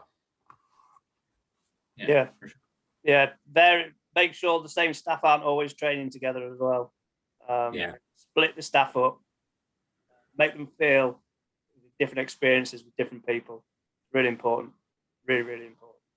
Yeah. There was a good final comment that just came in there. One of the biggest issues, should there be separate permission for lead and bottom rope climbing? At the end of the day, that's a policy thing for your climbing wall to decide. And things like the ABC's new reporting system, where you'll be able to track like the common issues that keep happening in your wall. As floor walkers, conversations that you're having with people, if you're recognizing that you're having the same conversations over and over and over again, feel confident being able to go to the management with these things and saying that this is a continual problem that we're having. It might be worth looking at our policies, how we do things. But should there be a separate permission? That's down to each individual climbing wall to decide. But as floor walkers, you're the boots on the ground. You need to be reporting these common issues back to management, back to the ABC once the reporting system's up and running.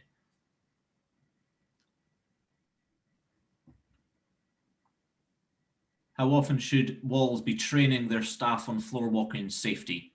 It depends. Daily? My advice on it is, for me, would certainly be at least, once or twice a year, but as often as you can, when it's available. But, when you've got the capacity to do it. You're upskilling your staff, you're keeping them up to date with what they're doing. And it should be fun as well. Like that bit of training should be fun, because the staff will buy into it more.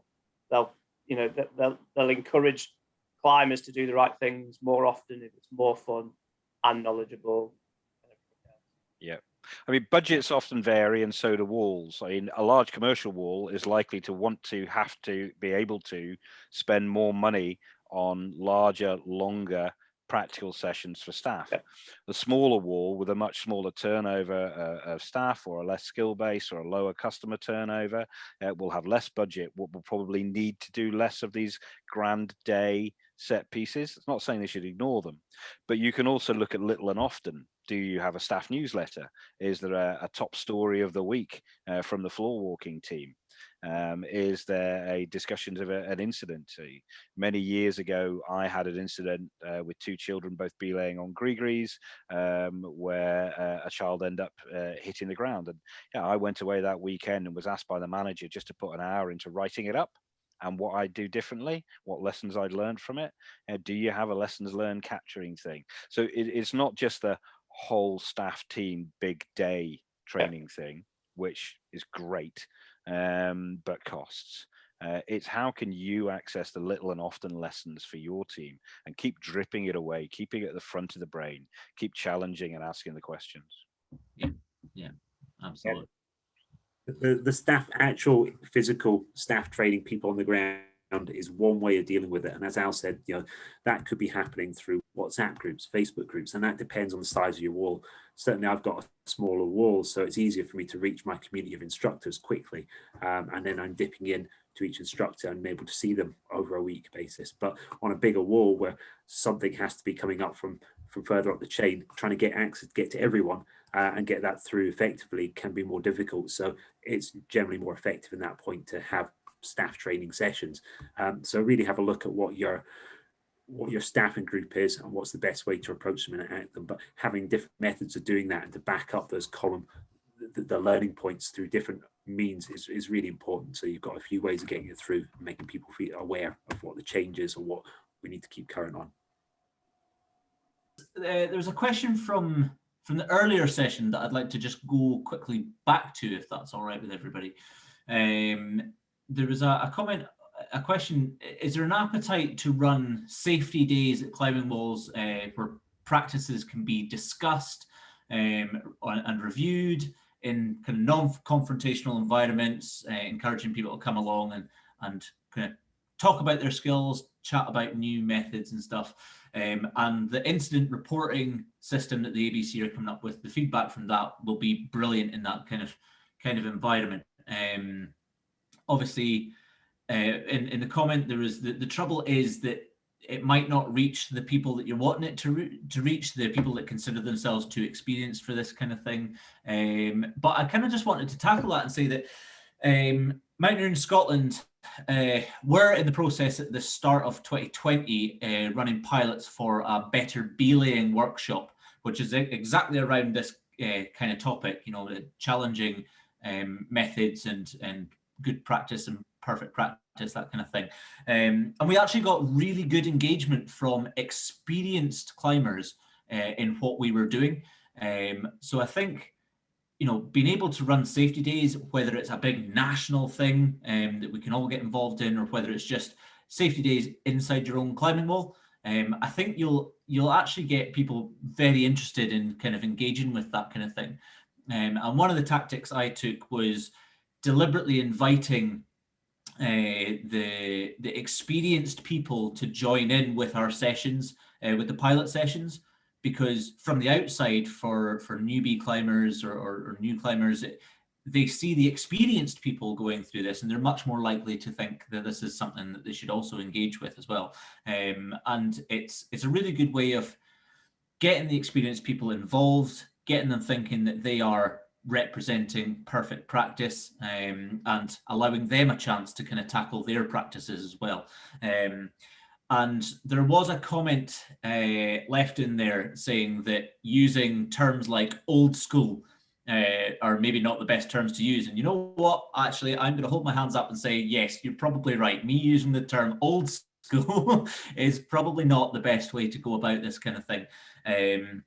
And you know, safety days like this and conversations that floorwalkers have with customers, not calling them old school, but, you know, being able to have conversations about why methods have changed, why the older methods worked with older style belay devices, for example, and new belay devices. There are better methods, there are manufacturer recommended methods and that kind of thing. So yes, actually, I'm going to hold my hand up and say calling things old school is probably not good. Don't do that. I will try and change my behaviors now, but you know, it's important to have these conversations. And yes, safety days, I think, would be very well taken up. I think just on that as well, the sort of safety days aspect and taking incident data and applying that to safety days, you should, you know, good practice is to do this with staff as often as possible, where as possible. So staff are then passing that on equally to the members of public. So taking that data and having staff days. So not just relying on the Jobys of the world to come in and do the assessments and the hard training, but the sort of softer side of training where staff are interacting with each other. You can learn so much from other staff. It is unreal. You know, some staff, I've been in the climbing industry for 15 years, you know, so I've got a level of wealth of knowledge that I pass on to people all the time, but you'll be surprised how many tricks or little things that staff can pass on to each other if you give them the platform to do it. So really take advantage of that side of things as well. Yeah, I think by saying letting having staff training, which maybe could be peer-led rather than expert-led, is a great thing to do. Letting people take that platform where they can show off what they know, and equally give that kind of open skill base that people can pass around and work with it. Same with just we're chatting there about the kind of these regular groups of climbers going to all, we're doing kind of skilling up days. Often I found when you recognize certain groups, which I think are bigger groups, it can be worth just allocating some of that instructor time to put on an instructor to go and work with that group. You know, maybe they've not asked for it particularly, but you know what? I find some of those ways of getting interaction with them, maybe introducing different types of belay devices. We certainly had a group of older climbers which were kind of interested in starting to use some different devices for belaying, and they were dead keen on things. But you know, I was recognizing there are a few skills maybe that were a little bit kind of not what I would call best practice or good practice. So just spending a bit of time and allocating a few hours to then go work with them, let them play about, experimenting with the different devices, doing things, and then actually went more, it wasn't just about the new devices, it was suddenly them thinking about the whole picture what they do as their behaviours in the wall, and suddenly actually it turned into much more of a just a safety activity than what was initially started. And generally the feedback from that was really positive, and that's something we can do individually as walls, as well as obviously as we talk about the Better B-Lane campaign that Robert had talked about there. Yeah, I can reinforce that as well. I mean, a couple of things there you mentioned, Pete, that I think are really positive, and it's certainly something I've experimented with for a number of years, but particularly recently with peer-led staff training. And certainly I've run a couple recently that I think have worked really well. And I'm there kind of on the periphery, really, just as kind of as MC, really, just making sure that the quality and consistency is right. But then getting really experienced wall staff who are just as competent as I am to deliver a training session, getting involved, and it's just good. It's good for everyone involved. And I think it just puts a different slant on things too. So I fully advocate that. And then the other thing on the belaying workshops, again, an example that happened not long before lockdown, a local wall to me asked me to come and deliver a workshop to a certain group of customers. And I'm not going to put a title on it, Rob. We'll come up with a term. We'll come up with a term and some terminology. Who floorwalkers had just sort of pulled their hair out with, we're not getting anywhere with this. And my response was, well, you're going to need to educate people. If you're just trying to enforce rules for rules' sake, it's not going to work for you. So they ran a free belaying workshop. They wanted me to come in and run it. And I said, I don't need to come and run that. All your staff can belay. You've got really well-skilled staff. Run it yourself. And actually introduce some new things to the cohort. So they, particularly brought in geometry-assisted devices, which this group had never seen before. And that's the offshoot was significant. Number one, everyone's belaying improved. Number two, I think everyone in the group went to buy an ATC pilot. What's not to like about that? Everyone's happier. People feel like they've had a really good free workshop. There's a little bit of technique coaching as well. And in theory, the climbing wall is a slightly safer place. So, that's a really positive way of dealing with that one. Extreme circumstance, but positive.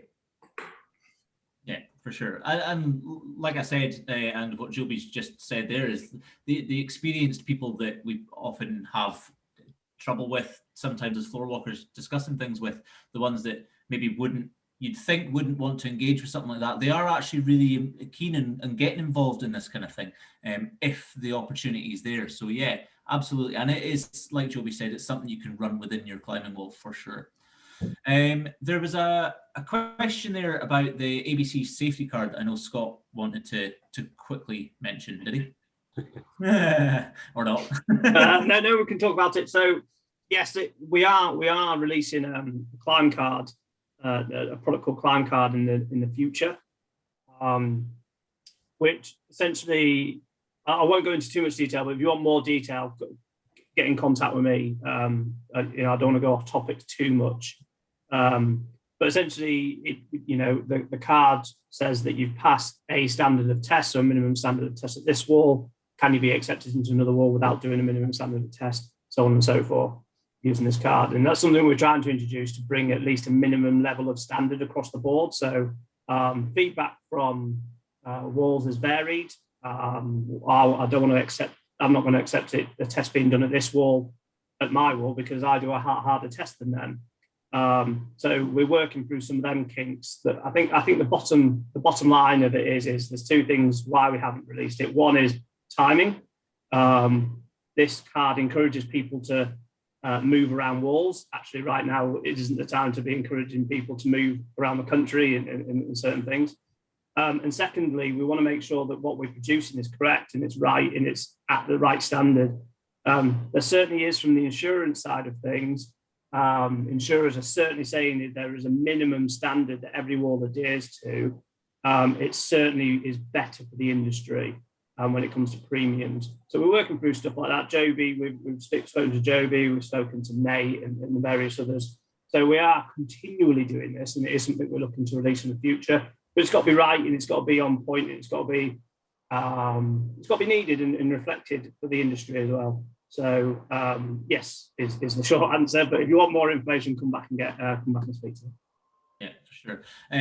Just going back to the previous discussion on specifically for better belaying, in fact, the Climbing Academy and Alan Halewood, who spoke earlier, are running a better belaying webinar this Thursday on the 25th of March, which I think is a really good one just for everybody to attend and hear some perfect practice stuff, some really good information coming from them, but definitely something that could be targeted towards all customers that come to climbing walls as a way of tackling this skill fade. So that is definitely a one to look out for. So any climbing wall staff or managers that are interested in putting this out to their membership, look it up on the TCA Facebook page. Al Halewood will be sharing it as well. We'll share it this afternoon as well. We'll share the details. So we climb. Yeah, perfect. So there was a good question around the ABC near miss database. Obviously, the BMC have got an accident reporting database as well that's open to everybody. Just members of the public can input their data in there as well. It's a really good one for just members of the public to put out there what they've seen happen, the kind of things like that. But there was a question around, will people that work independently in different climbing walls have access to the ABC database, or is it just closed to the member wall staff? So that's actually a good question. In the first instance, probably not straight away, no. But second instance, yes, to a certain extent. And the reason being is what we are trying to do is get first-hand knowledge. So who's dealt with an accident and not necessarily somebody that's seen an accident, because the two things often get reported very differently. So we've got to be sure that we're making sure that the people that are using the system know how to report an accident correctly and what procedures are in place for that wall, not necessarily somebody that's seen an accident. So yes, there will be some form of affiliate. So maybe, I don't know, freelance instructor that's been approved by a centre to use it or something along them lines. Yes, we will get that out straight away, unless the wall requests it and that allows them to input data on their site. So yes, probably, but not straight away. Okay, so it's something that's going to be worked on. That's grand. It's good to hear. There was a question from earlier on, actually, that kind of feeds into what we're talking about just now as well, but an issue of attitudes towards groups in climbing walls.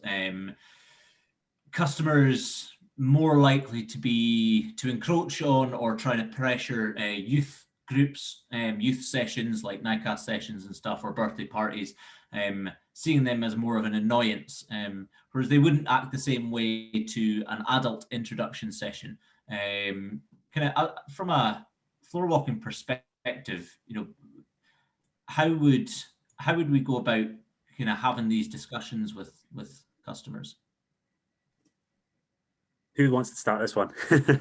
I would just put in at the start, I think that's a really kind of key point about that balance between how the wall's managed, whether it's seen it's being managed by the staff or whether it's those regular customers feeling they've got that kind of ownership of the wall. And you want them to feel they're part of that community, but you don't want them to almost dictate how your wall's going to operate. And that's really clear that your floor walkers have that presence, and to making sure, I think it's key that that this is our wall, this is the way we want to operate, and you get that from the get-go, rather than having that slightly overriding that the regulars just almost make it like their hangout and it's their environment.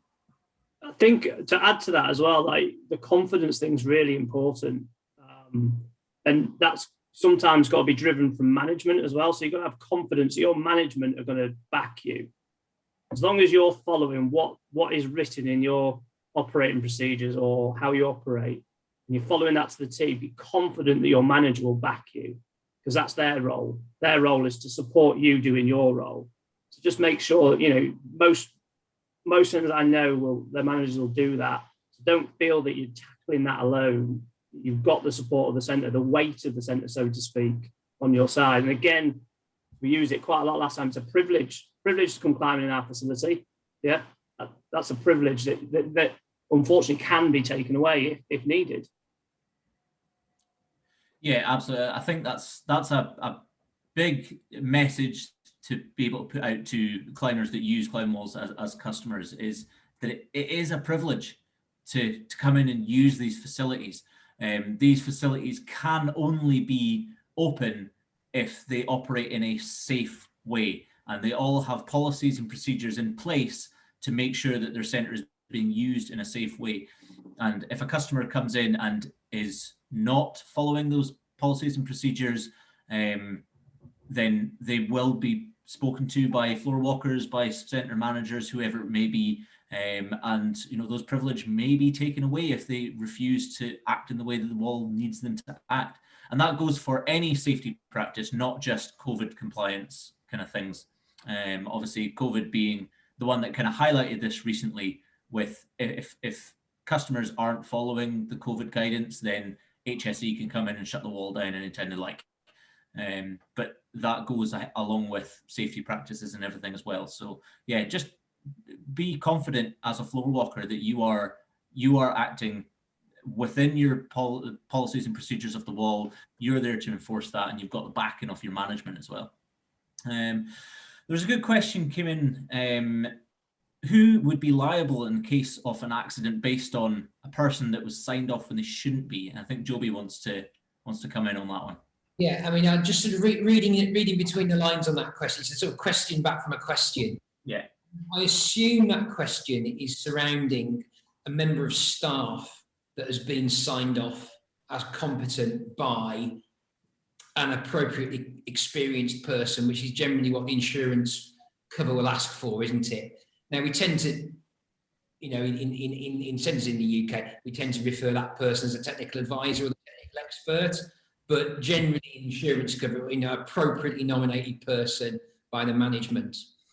And in my mind, I mean, this can only be based on, let's call it case law, but it's not really case law. It's based on accidents and claims that we have knowledge of. And certainly circumstances that I personally have dealt with, the liability has always fallen to the climbing facility.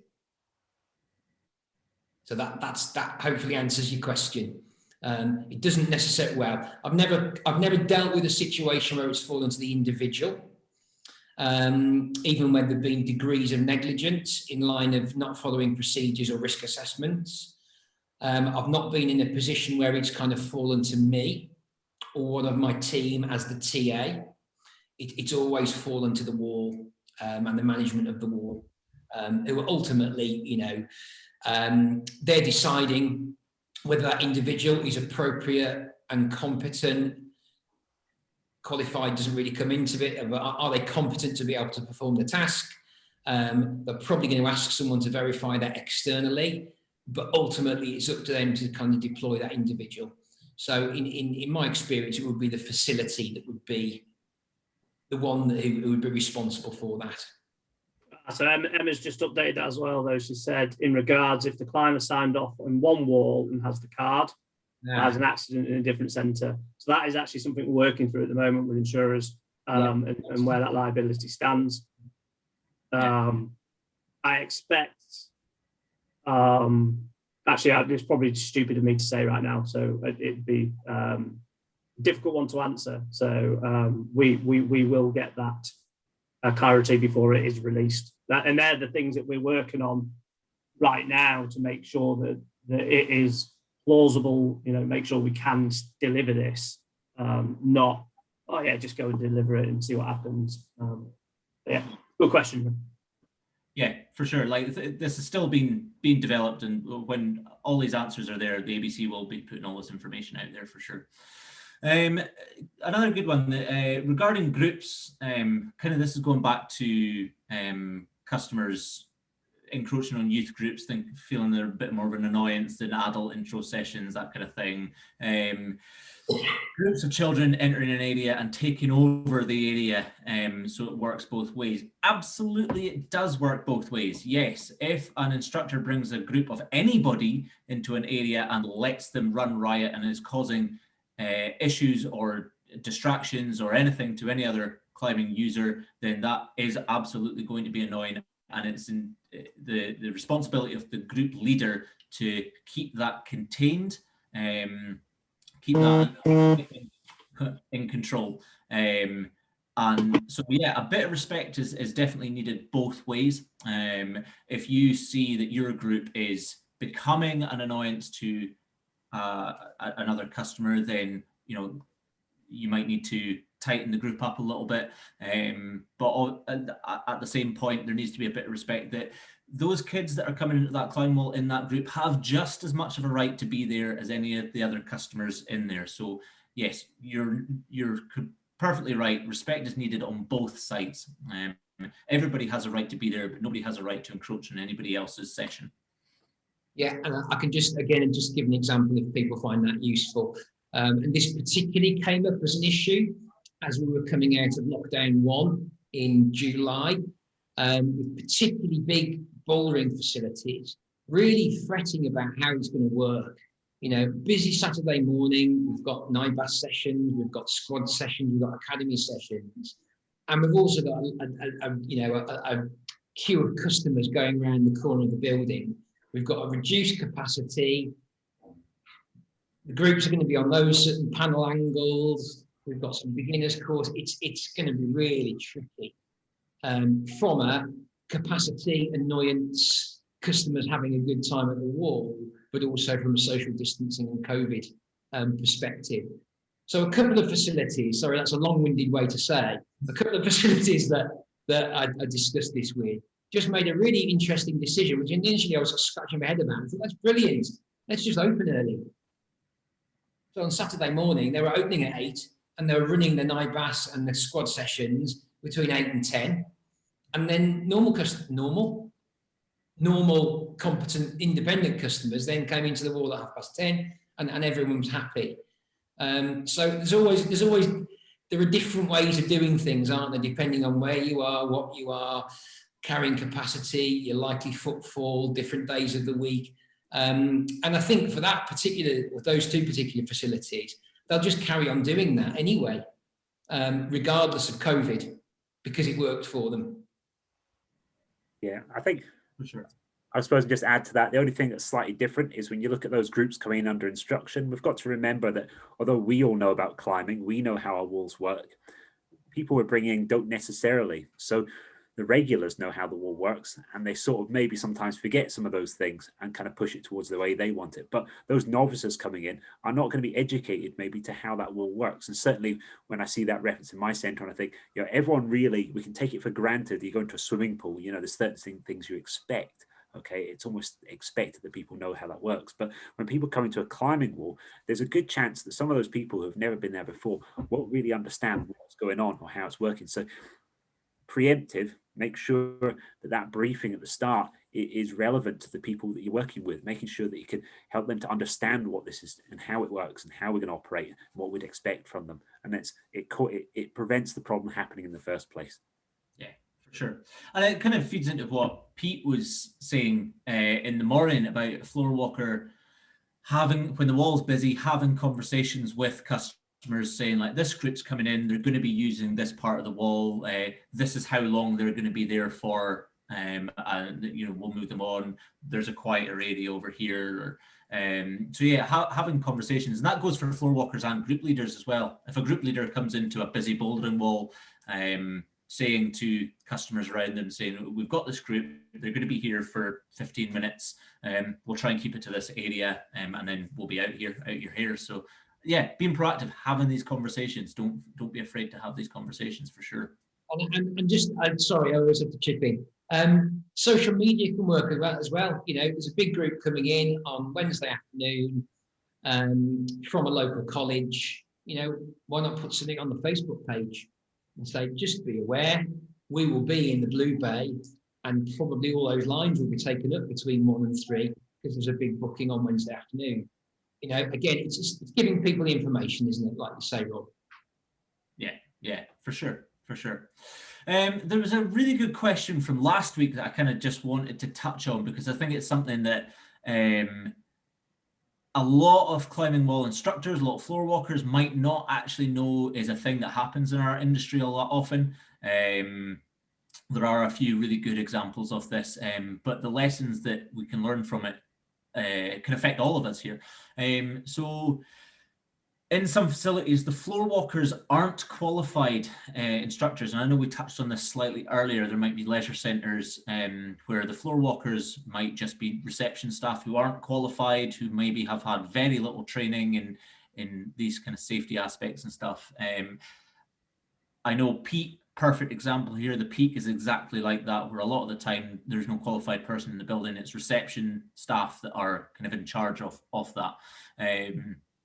So it can be a slightly difficult dynamic for these reception staff or unqualified floor walkers having these conversations with potentially very experienced climbers. So how would you expect these staff members to kind of go about situations like this? Yeah, it is a difficult one, because you're trying to manage to keep the facility open, and equally you're aware that there's limits of what we can do, and that sometimes we just have to be very clear and open with the customers that there's certain activities that maybe can't happen because there isn't the staffing available to effectively monitor what's going on.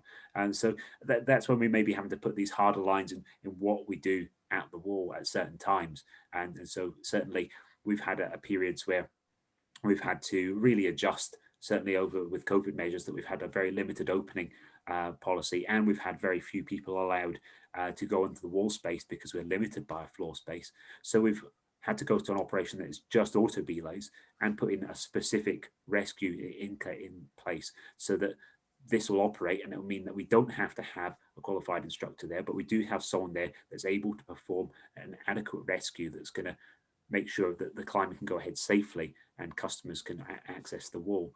So this has enabled us to stay open, but equally not have to pull in too much staff resources, rather than, which will basically make it ineffective in our operation, so that it costs us more than we make. So this has enabled us to stay open. So I think this is kind of one of the ways of dealing with it. Yeah. And I think it again comes back to something that I've said repeatedly, that the floor walker is there to follow the policies and procedures off the wall. It does not matter how much experience that staff member has or what qualification they have. They are following the training that they've been given and the policies and procedures of the wall. That is it. And it's like the judge's rules final. What they say kind of goes.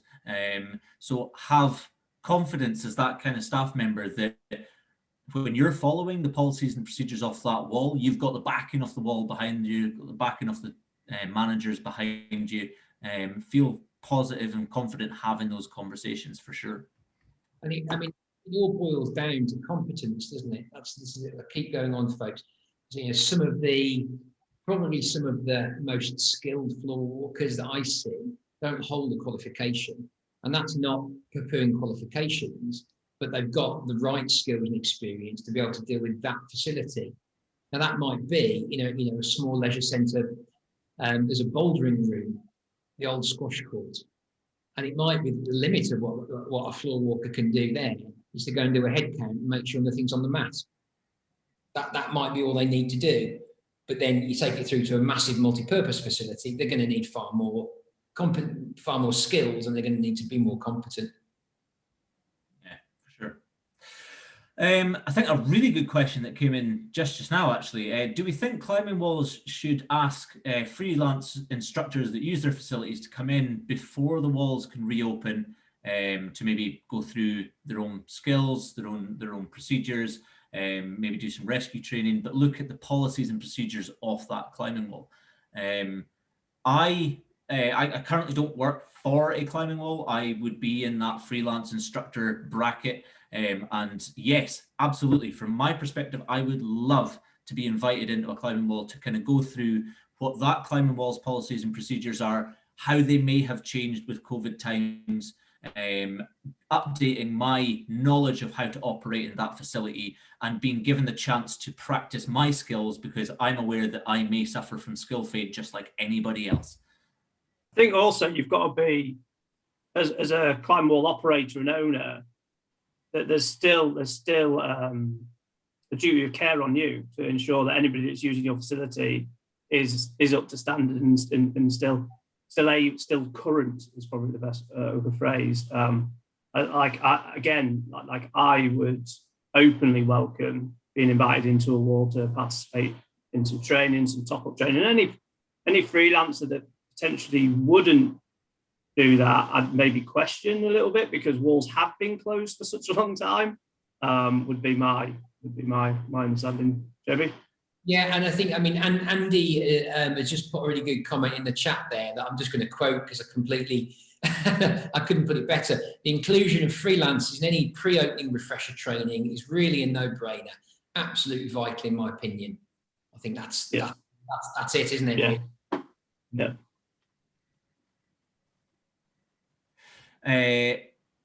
Yeah.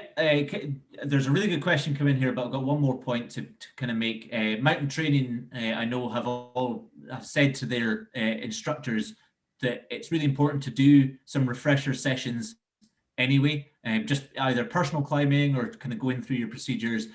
So instructors, freelancers have already kind of been encouraged to do that kind of thing anyway, and been given an environment where they're able to do that before the walls open, I think would be welcomed for sure. There's a really good question coming here. Yeah, I've just seen that. Yeah. Yeah, as a manager, how do you back up your staff while still working, while still discussing with an angry customer if you haven't yet been given the full story, i.e. the staff members in the middle of a session, they haven't had a chance to properly debrief you yet? How do you deal with this situation? That's about people management. It's about managing people's expectations. So managing both sides. If you haven't got a clear picture as a manager, you can't make an informed decision. So you've got to be really clear with both parties that you've got to get the information about both sides before you can make an informed decision. And be sure, though, that informed decision is followed up. So you're actually saying to somebody, I'm going to get both sides, actually follow that up and don't leave it. Yeah, you want to defer that point, I think, and often just, I said earlier, about taking down that person's information, making sure you've got their full side of it, and then having that time to sit down and, again, not get the instructor's backup, because I often find that, you know, they can be aware that maybe there's someone that's unhappy, and already that customer can be breathing down the neck of the instructor at the end of the session when they're getting their kids back and that person's not feeling comfortable about what's happened. And, you know, and the instructor's almost put on the spot, which isn't fair on them. And you want to make sure that they feel that reassurance. So being able to take the instructor to one side, have a little bit of word with them, chat about through what went, and again, I think, as Scott said there, it's often about that misunderstanding about what maybe is going to happen in a session, what they expect. And certainly the ones that I come back to me are often that, you know, they feel, oh, that kid had more shots than my kid. And it's like, yes, but inside the hour we're going to do this session, we can only do so many shots on the wall, and we try to be as even as possible. And your son did spend 20 minutes on the wall, but it just so happened that in 20 minutes he only climbed this many times, but he had equal opportunity. And that's a really hard thing to get across to some parents when they think that everyone should get 5 shots off the wall. And, you know, it's not, unfortunately, the way it works. And it's about them understanding that, and maybe even, as you said before, like that clear descriptor of what a session is going to be is a clear starting point, that making sure that no one's under false ideas that they're going to get something specific. Yeah. And again, Pete mentioned it in the morning, taking down someone's details, saying that you will get back to them, escalating it to management or whatever, that's a really good way of, one, making sure that you do get back to people with answers, but giving people the time to kind of step away and calm and think rationally about, from both sides. Everybody can take a little bit of a step back, think rationally, get answers together before we go back. But yeah, like Scott said, make sure you do actually go back. Yeah. Worst thing you can do is make a really rash decision right there and then if you don't know all the answers. Because one, you may feel like you're not supporting them, the member of staff will feel like you've not supported them, or two, the customer will never come back because maybe they were in the right. Yeah, exactly. There was a question that kind of came in the chat, not in the question and answers, that I think as a final question, it might be decent to mention. The question was, is there a reason that all of these events are free? With the fear that by having it free, it might be playing into the profession being devalued. To be honest, I don't think that having this kind of session being free is devaluing anything at the moment. The ABC, all the governing bodies, Joby and Al, we're all here to support the industry. We're all here to make sure that the safety advice that we're putting out there gets out to who it needs to get out to, so that the industry can grow safely and can operate safely. It doesn't mean that nobody's doing this voluntary. Mountaineering Scotland and Mountaineering Ireland have paid for our panelists to be here. We aren't making any profits from this at all. We are there purely to support the industry.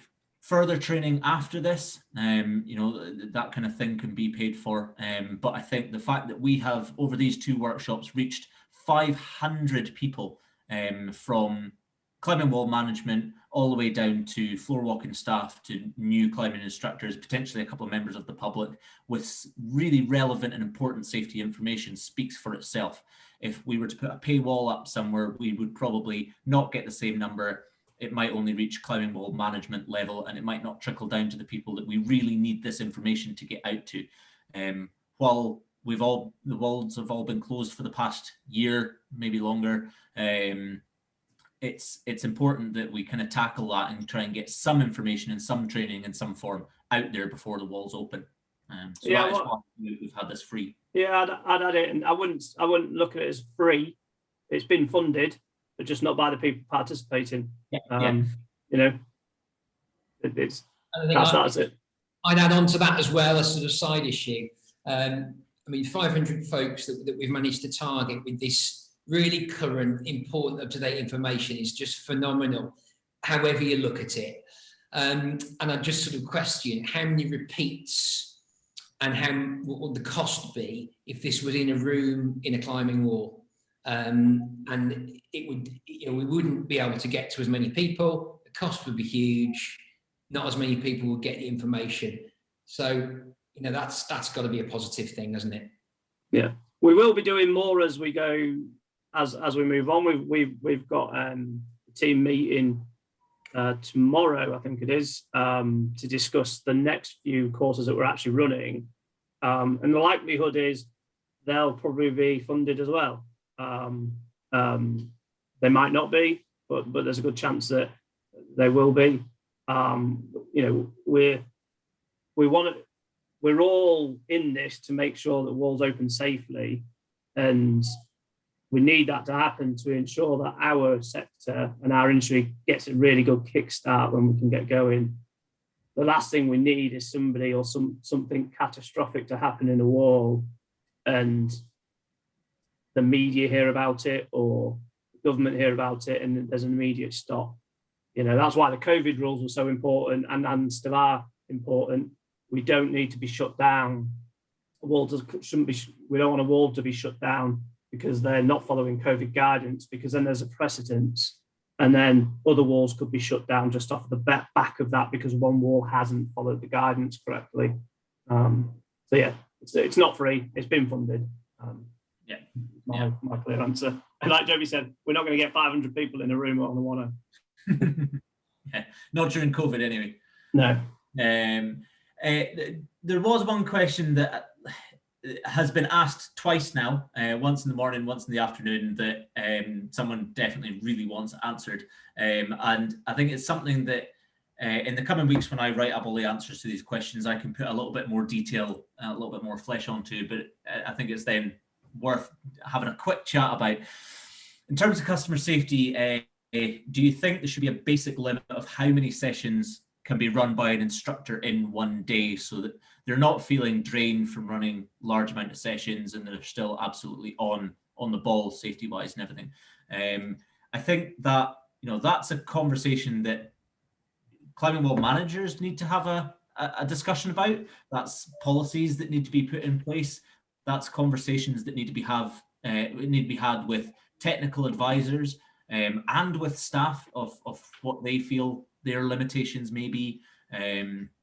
But yeah, what's your guys' thoughts? I think with to pitch in there, I mean, it's go on, Joby. yeah.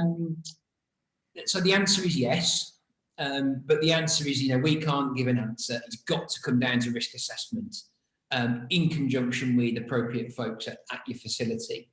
This definitely came up. I mean, when clip and climb style centres first began to open a few years ago, potentially there were unrealistic expectations, I think, of staff working in these centres, repeating exactly the same thing.